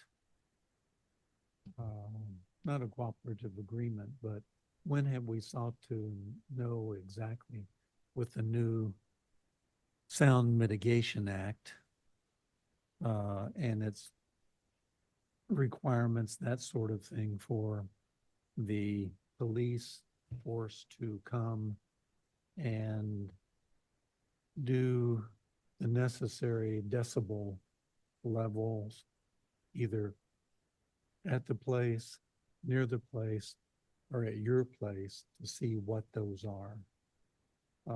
I've been told twice that that's been done and that they've found nothing, and I'm absolutely shocked. I've invited them into my home. Brian, who may still be on the call from Councilwoman Pinto's office, made arrangements for an investigator to be assigned. And to be quite honest, I was surprised that the APCA investigator was very dismissive and did not engage and told me I could call the number at any hour, and I've called at all hours, and for a month I've not received a call back. So Yes. I've been trying to explain to him that the sound is bouncing, and it's quieter in the front where the establishment is, and it's bouncing off the glass and louder in the back, coming directly into our homes. And he just is like, well, you guys don't have a liquor license, so what do you want me to do about it, is what he said to me. And I said, do you know who that inspector was? Javon Miller. Javon Miller, thank you. Where is your, I'm a little familiar with. Yeah. Where's your unit? So my unit is on the 3rd floor, 302. It's an end cap unit, so my wall is shared with that mustard seed spa, and my unit runs the length of the building. So my living room is in the front on the K Street side, and my bedroom and my back terrace is in the closed alleyway on the side where the CVS is. Okay. And my neighbor Claire, who also owns, is in unit 809, so she's on the 12th Street side. Yep, 12th to 11th.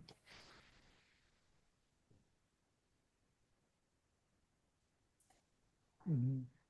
Both sides hotel, I rarely hear Right.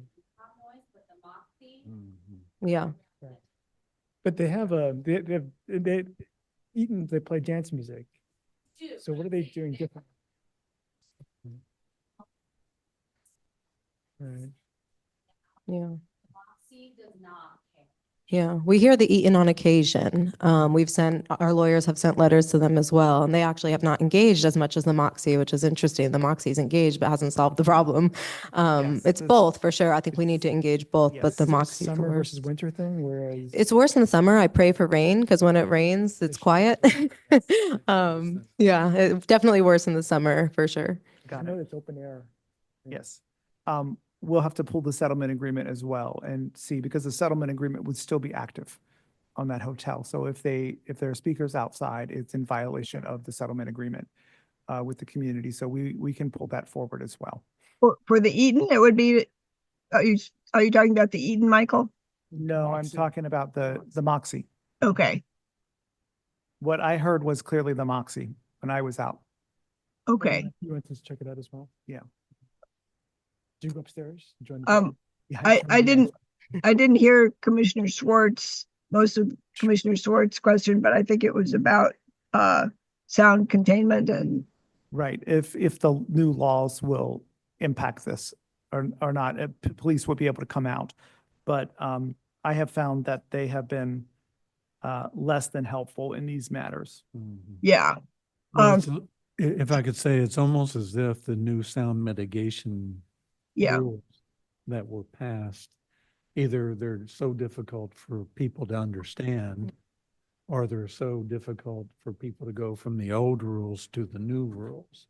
Right. That I think we need to kind of have someone figure that out, or force the figuring of that out in all our communities, really, because we're in a business community, our business, but some of our buildings are also sub-zoned as residential.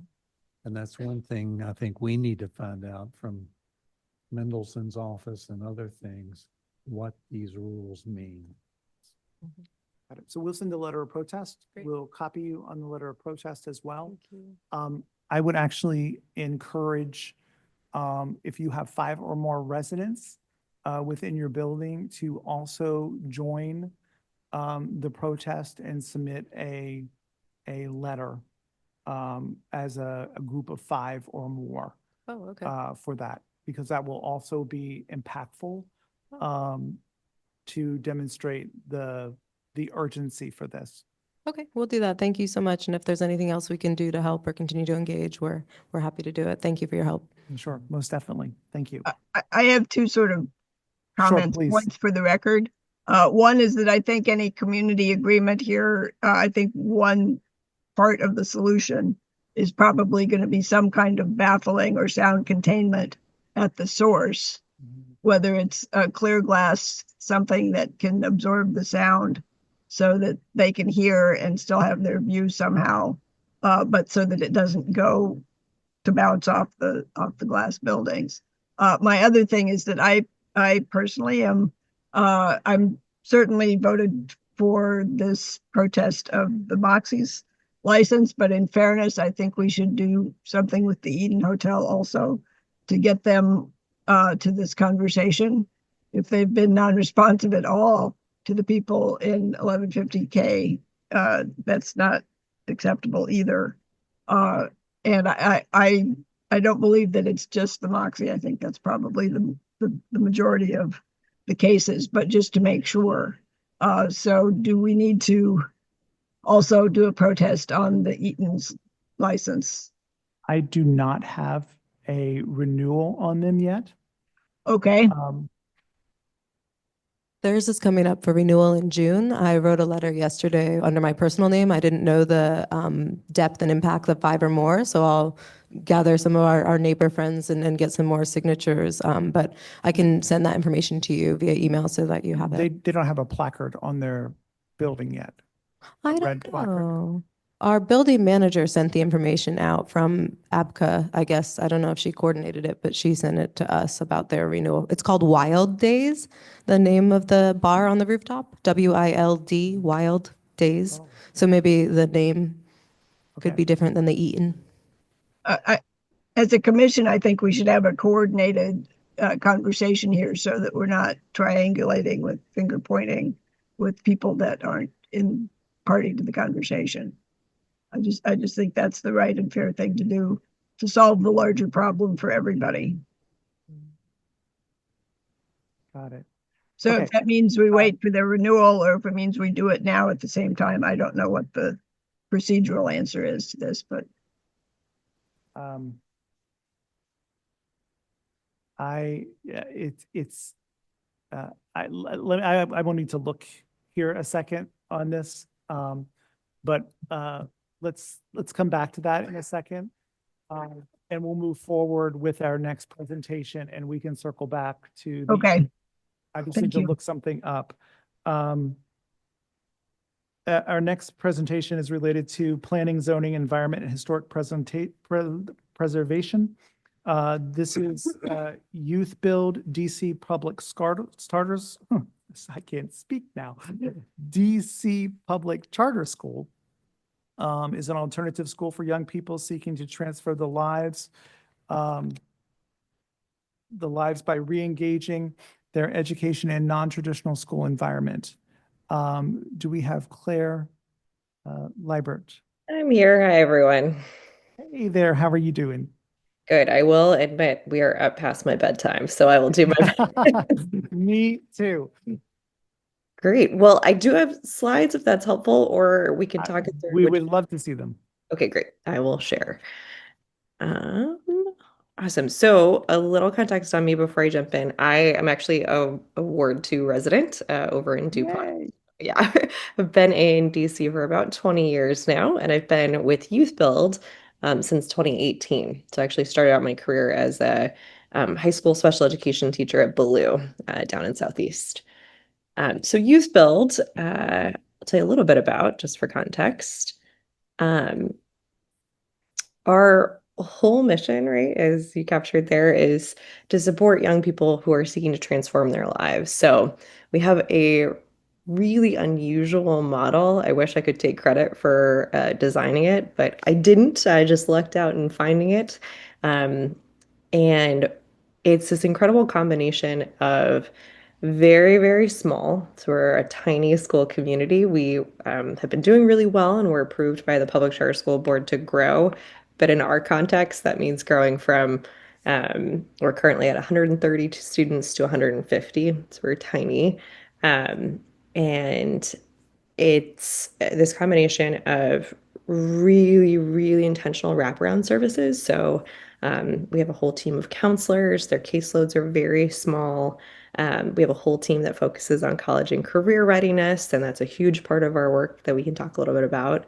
And we have an entire construction vocational program that all students participate in, and all of our projects are in service to the community. So in addition to developing our students' skills and job readiness for local employment opportunities, we are very actively serving our neighbors at all times. So very quick high-level view. So Youth Build as a model was started in Harlem in the 1970s. It sort of got adopted by the Department of Labor and spread into a bunch of programs, around 300 around the country. This particular one started as a program under the Latin American Youth Center in 1995. In 2005, they successfully applied to become a charter school so that they would have that stable funding and could really, settle in and grow. We celebrated our 20th anniversary last week, actually, which was very exciting. Congratulations. Thank you. Yeah, I did joke that it was founded the same year that I graduated from high school, but it's great. They're sticking around. And then the wonderful thing, so every 5 years we get reviewed again by the Public Charter School Board. We have our next renewal coming up in June. Everything is going great. All signs point to yes. We fully expect to be renewed and have a nice long future ahead of us. As I mentioned, we're very small but mighty. So we were at 122 in July of 2023, increasing very gradually up to 150 in a couple more school years. Another thing to keep in mind as we're thinking about the neighborhood and why I'm before you tonight, at all times, about a third of our students are off working on our construction site. The projects vary year to year, but it's always something in service to the community. So working on affordable housing. We've done renovations at Central Union Mission a few years ago before the pandemic. We built community gardens, things like that. And then our staff is quite small as well. So the folks who'd be in the building is about 20 people, maybe 25 at max. Strengthening DC, as I mentioned, right? Most schools, it's just like, yes, we're teaching our students, and that's our big contribution. We are absolutely doing that. And we're really actively partnering with those around us in the community who might have need for those construction services. And we work really closely with construction industry partners to prepare students for work and ensure that employers can meet those first source hiring requirements. So if you all are familiar with DC Builds DC, we work with them to expose students to career opportunities, make sure we're preparing them with the skills that they need to be hired, and really helping those companies meet the hiring requirements for their DC contracts. It's a little bit longer history. You don't need all that, but it's there. our model, so our students do a 6-week cycle, 4 weeks on academics, and then 2 weeks on the construction site, and then they rotate back. They're all working on earning their GED. It's a super personalized model. It's, in fact, that level of personalization is very well geared towards students who've experienced a disrupted education for some reason. And that actually helped us recover very quickly from the pandemic, which has been great. So we covered construction, college and career readiness. They have lots of intensive supports. Employers come in regularly to meet with the students, teach them new things, expose them to different fields.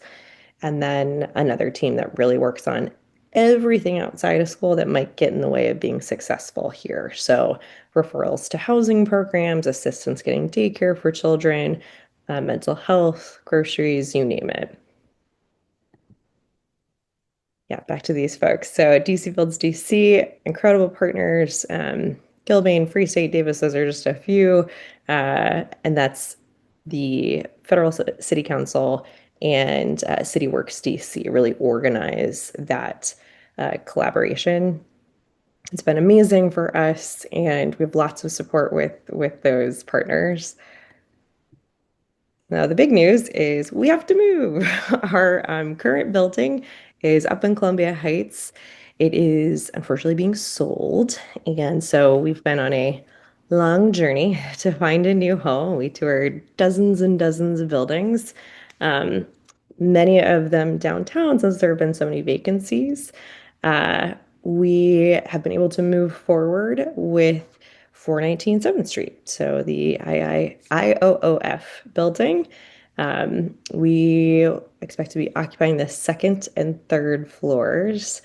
It's a great opportunity for us. It's a bit bigger space, which helps with our growth. A few other things. So the folks on the very first floor are the architecture group, the association, a perfect fit with all of our work in construction. We actually have many of the same partners. Our students, I can pop this. So for us, when we were looking for a great place to go, our students come from all over the city. They're 16 to 24. About 75% of the students are adults already, just finishing up their high school education, and we wanted to find somewhere as accessible as possible for everyone. Of course, we were excited about downtown. So it's got that, it's got sunlight, it's got individual office spaces for particularly for counseling and small group instruction. Amazing. Students are also very excited about all of the employment opportunities in the neighborhood. They're always looking for part-time jobs after school. There's lots of restaurants and stores where they can work, plus the arena. So that is a huge opportunity. Again, you all know this about about downtown. It's amazing. The majority of our, vast majority, probably 90% of our students, if not higher, take public transit to get to school. Staff, most are still driving, but we've already identified parking lots for them to use. And I think more folks are going to start taking advantage of Metro as we're closer. This is kind of the layout that they're working on. It was a largely very open office space previously, and now it's getting reconfigured for classrooms and offices as we speak. I'm very excited about the windows too. Yeah, these are just kind of the highlights. I'm happy to answer any questions you have. I know our students and staff are really thrilled to be downtown and taking advantage of everything in the neighborhood. Well, we're very excited to have you downtown, which is awesome. Are you requiring a letter of support from us to move to that location? Don't believe we require one. Certainly would not be upset about that, but yeah. Got it. So I would move that we send a letter of support. Second. Thank you. Okay, got it. To move to this location. I think it's great to expand these services. Claire, That's when do you think amazing. you'll open your doors? So we will open late July, hopefully. Oh, wow. Yeah. Great. Right around the corner. Yes. Awesome. Thank you so much. Thank you. I really appreciate it. We appreciate you coming and talking with us. Absolutely. And again, if you have questions later, feel free to contact me. Happy to talk more. Well, Most I have one question now. Sure. In terms of your move from where you're currently located to Mhm. this location. Might have to get closer. Oh, have you at all contacted the DDOT related to moving, blocking, having a move there that you will block the highway or the road in front of it to get things in and out? I don't know if you'll need to do, my guess is you will need to do something like that. I will check in with our chief operations officer. I know they've got, I think it's like a freight situation in the back of the building, but I'll find out more. Yeah, that would be a good thing to do. I wouldn't want anything to, impede your entering there in July. That's a great point. Claire, how many students are we talking about here? Just out of curiosity. Yep. So currently we enroll 133 students. We're approved to increase that ceiling over the next few years up to 150. That's awesome. Yeah. Thank you very much for being here. Absolutely. Thank you for having me. I appreciate it. Most definitely. Do we have anybody from Monumental Sports on this evening? Can we take a fast vote on that letter of support? Oh, we did not take a vote. I'm sorry. We had a motion on the floor to send a letter of support. It was seconded by Thomas. All those in favor? So I have 4 of 4 commissioners voting in favor of that. Got it. Thank you, Nancy. Welcome to the neighborhood. Thank you so much. We'll see you soon. Do we have anybody from Monumental Sports? I think this issue is resolved. Michael, in the interest of time, can I propose that we table the resolutions until the June meeting? And we figure out how to do it, the treasurer's report, and whether we can cycle back to the Eaton Hotel. That will work. I think we have some folks that are on specifically for the resolutions this evening. I just want to give them the attention they deserve. Yes. And still get you out of the library so you don't have to sleep inside. Sure,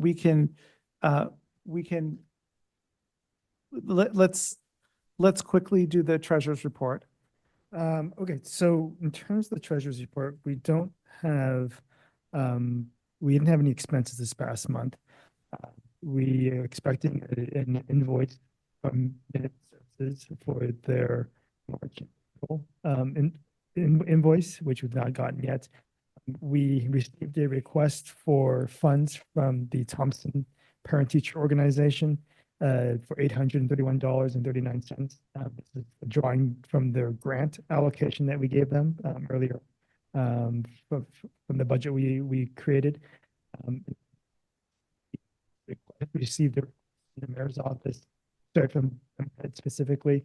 They are holding another community event in the late June related to Chinatown and related to Gallery Place placemaking, and they're going to announce some of the outcomes that they've come forward with after the initial presentation they gave us last year. They requested translation support, and whether they asked specifically whether we could fund the expense of translators. And I said I would bring that to the ANC and get a vote. Last year, we spent about $750 on that. And when is it? Late June? Late June, right. Yeah, they said they weren't sure of the timing or whether it would be an event, but I'll move to support that if the event happens. Right. With the side grumble that DepEd should pay for their own translators, but agreed. but I think it's important that we do provide It's translation extremely services. important, yes, that Yes, extremely important. extremely important for So- 1,000 different reasons, so. Nancy moved. I will second that. Okay. All those in favor? So four commissioners voting in favor of supporting DEMPED's event in late June with translation services. Right. On a side note, I believe that we can submit that to the Office of Translation. We can submit that to have that reimbursed to us because the ANCs have a special fund Yes. to reimburse for translation services. Okay, very good. Commissioner Lee, will you make sure that that gets looped in if we can get Yes, I'll do that. reimbursed from people that do that We also have to do the quarterly financial report? But speaking of that, I'm having trouble logging into it. With their login. We had trouble last Do we month. have to approve it in a public meeting or can we approve it? No, it has to be Cycle. approved in a public meeting for that to happen. Okay. Well, we can't do it. We can't do it. Okay. Yeah, Let's if the move- portal doesn't work. let's move forward. I see that. Do we want to take one of these? Yeah, let's go. The James, gentleman for the gun violence resolution, I were think. you on for one, James? I see Daniel is on for the gun violence resolution. Oh, and Beth Landry is here for the other two. Mhm. And I guess it's me for the vacant properties law. So we have four things, correct? It's 8:38 Mhm. Yes, we have 10 minutes. to do 4 resolutions. Yeah, John's your number. not going to happen. Everyone just pick the easiest one and then start from there and try to get as much passed as possible. Do you have a recommendation? How about number 3? Which is, which one is, I'm not Resolution of looking. support for Resolutions vacant to support for vacant and vibrant amendment act of 2025. That should be rocket fast because there's not a lot of content here. It's a law that's before DC Council. I joined the vacant property caucus of other ANC commissioners, and they're affirming that. So as a member of that caucus, I wanted to get a resolution to support the efforts to bring vacant properties back into productive use. Seconded. And we have what is productive use? I can't hear you. And what is productive use? With an actual occupant, most of them are commercial properties. Some are residential, whatever, but they're blighted properties that need to be Okay. I just thought productive use, either residential or commercial. And I know we have a motion on the table, but is this resolution going to be are there any changes to the resolution that they had presented? No, I didn't see anything to change. So if we just echo their language, basically that we are supporting the bill as written, that's coming before DC Council. Okay, so this is a motion by Commissioner Groth, seconded by Commissioner Lee. And do we have a copy of that? Yeah. It was in your Nancy email. sent it around. I'll have to look for it. I can send it to you Okay, tomorrow, but that would be good, but I would support it. All those in favor? So 3 of 3 commissioners vote, 4 of 4 commissioners voting in favor of that. Can we try number 2? Number 2, Daniel, do you want to talk to us a little bit about the resolution, letter to DC leaders to address gun violence? You have 2 minutes. That is completely up to you. Would you like to table this or would you like me to proceed? Go ahead and proceed. Yes, Okay, that sounds great. Well, good evening, ANC2C commissioners. Good evening, neighbors for ANC2C. My name is Daniel Aaron Price. I am the chair for Public Safety and Health for ANC 5F. We are in the Eckington and Edgewood neighborhoods in Northeast DC. I am here to present on a resolution entitled Letter to DC Leaders to Address Gun Violence Through Coordinated Comprehensive Strategy. Things to note about myself: I proudly hold my master's in public health from Johns Hopkins University. I have a specific focus within child, adolescent, and community health. I'm also a career community organizer for over a decade across the East Coast of the US. So I've done a lot of work around gun violence in particular and a lot of the research behind it. This resolution came to the table for two reasons. First and foremost, it came because there were many frustrated neighbors across DC that were flooding into our ANC meetings, especially in 5F and ANC 6B, regarding gun violence throughout the neighborhood and fear from neighbors and for their own personal safety and well-being. Secondly, we were able to partner November 14th last year with ANC 6B's Public Safety Committee to host a webinar where we talked about gun violence prevention and reduction across urban environments, especially within Washington, D.C., and highlighting one organization in particular, the National Institute for Criminal Justice Reform, which released a report a couple years back that had over a dozen different recommendations that are steeped in evidence-based, that center the community's voice within it as well, and that is equitable and sustainable.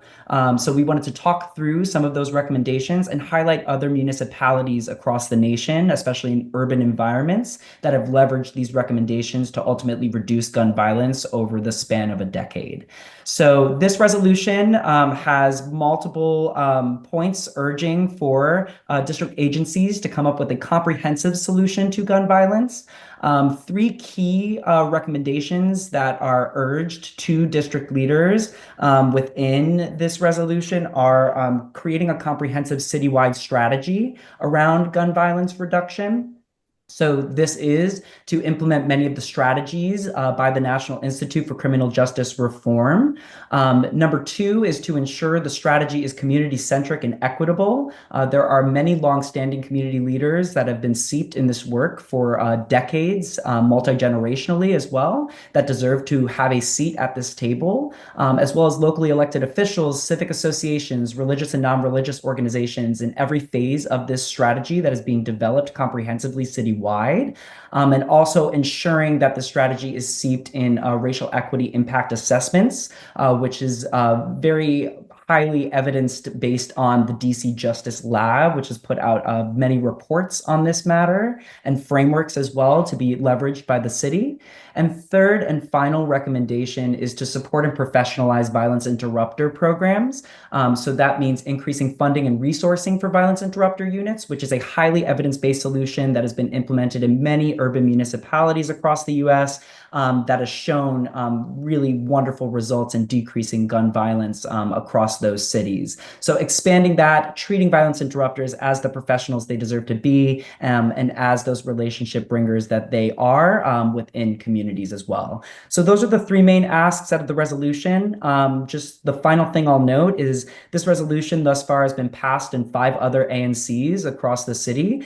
ANC 1A, 1C, 5D, 5F, and 6B, and it's currently being considered in 3 other ANCs, 1B, 5B, and 6A. I would love to have 2C join on that growing list currently. The next steps is once we get even more ANCs to adopt this language, we can finally have some sit downs with some of the council members and really discuss putting forward more legislation. It comes at a great time. You all have Brooke Pinto representing Ward 2.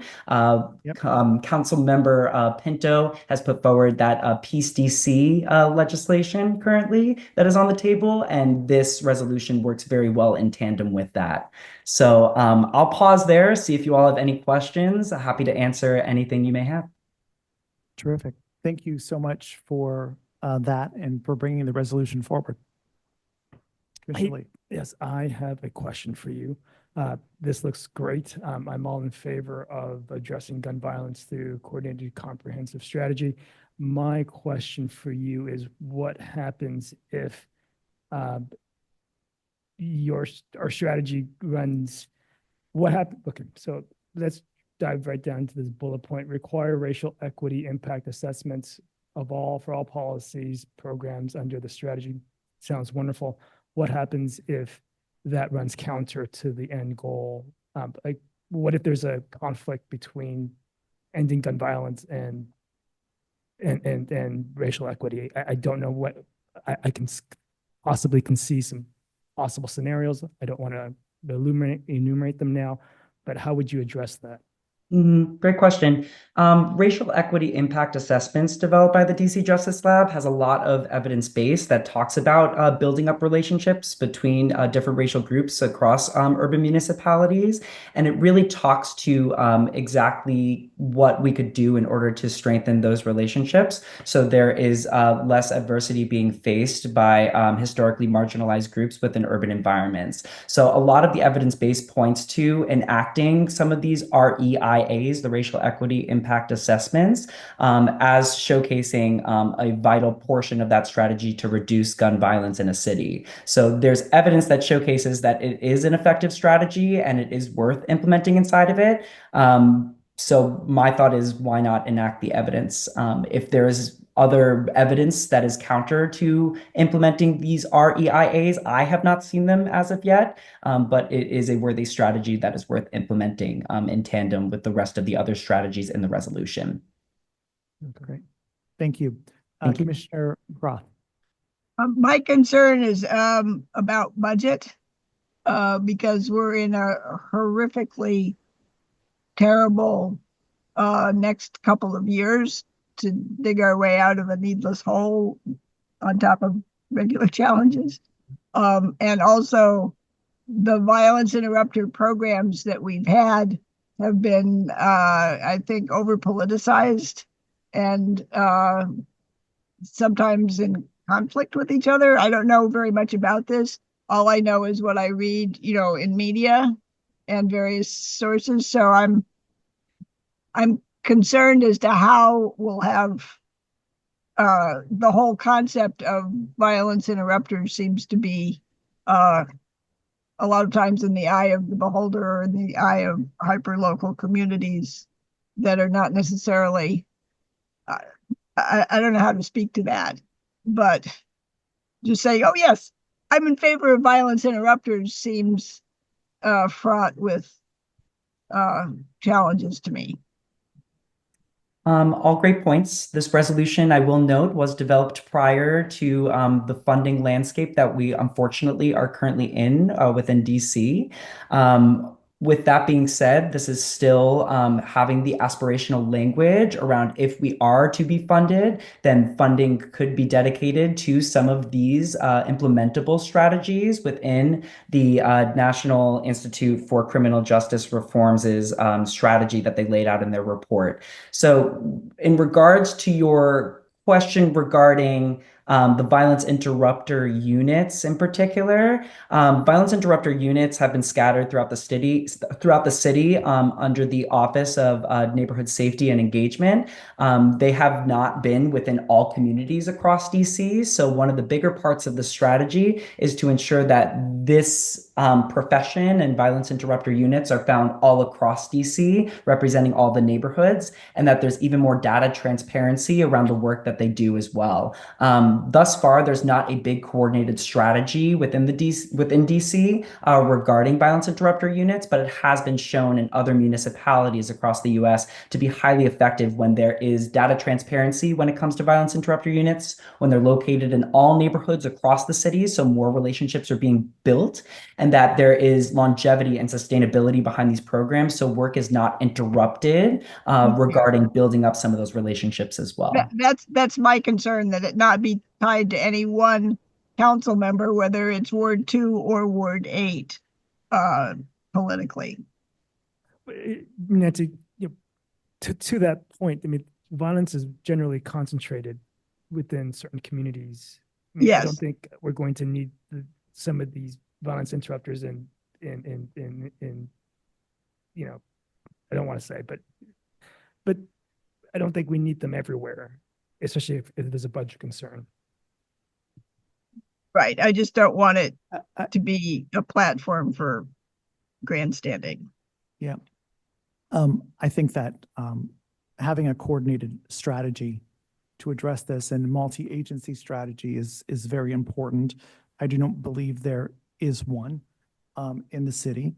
I think that each agency does their own kind of thing related to this. And I think just as we have seen in the last month in our ANC with gun violence emerging, we heard the MPD 2 saying 61 firearms have been taken off the street in this district. This is an epidemic that requires a more thorough response to address.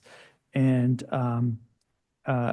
understanding budget shortfalls, public health has been known to be scrappy and to get stuff done in a very effective and coordinated manner, engaging the community. So I think this is it's good to put this out and have a strategy developed and put into place so that we can move on it when there is funding or there is the energy associated with it. Do we need a motion or can I just call the question? You can put the motion. I move to support this with the understanding that the funding landscape we now find ourselves in. You move to support it. Support this resolution with an additional clause that we understand that there is a funding huge challenge here. Okay, is there a second? I second that. Seconded by Commissioner Swart. All those in favor? So four commissioners voting in favor of that. We will get that off, Daniel, to you. Thank you again as a fellow public health MPHer. Thank you for bringing this forward. Appreciate it. Thank you all so much for your time. All right, thanks so much. We have, I just want to say, I want to come back. The Eaton Hotels license, the protest is, renewal is due June 2nd. So if we are going to loop him into this protest period, then we should make the protest at tonight's meeting. So move. So we need a little more than that. We need that, let's see, I move that we protest the Eden Hotels Wild Days nightclub APCA renewal license due to excessive sound and disturbances in the neighborhood, and for residents being able to enjoy the peace, comfort, and tranquility of their homes. Second. Seconded by Commissioner Strauss. All those in favor? So four commissioners voting in favor of that. Okay. We will table the last two items for our next meeting. I'm going to have an MPD officer here in the room any minute now. Apologies to Beth Landry. We will make sure you're properly attributed on the next agenda. So we will forward those to the next meeting. And I move that we adjourn our meeting. Seconded. Okay. Thank you, everybody. Our next meeting is June 10th.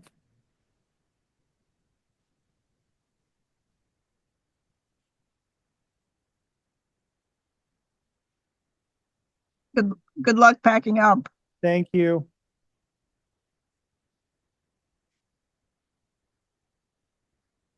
Yes. Yes. Michael, can we loop back about getting a joint meeting with Eaton and Moxie? And yes, I think we should do it separately. Okay, fine. I want to make sure that you are involved in the next rounds. Okay. In addition to Commissioner Swart, because it's both hotels are in his SMD. I'm happy to participate if I can be helpful. Thank you. We'll do it. We got to go. Bye. Bye. Thanks, Nancy. Thank you so much. Nice to meet you. And thank you for coming. Oh, they did Sat here tonight. I wanted to introduce myself. Yeah.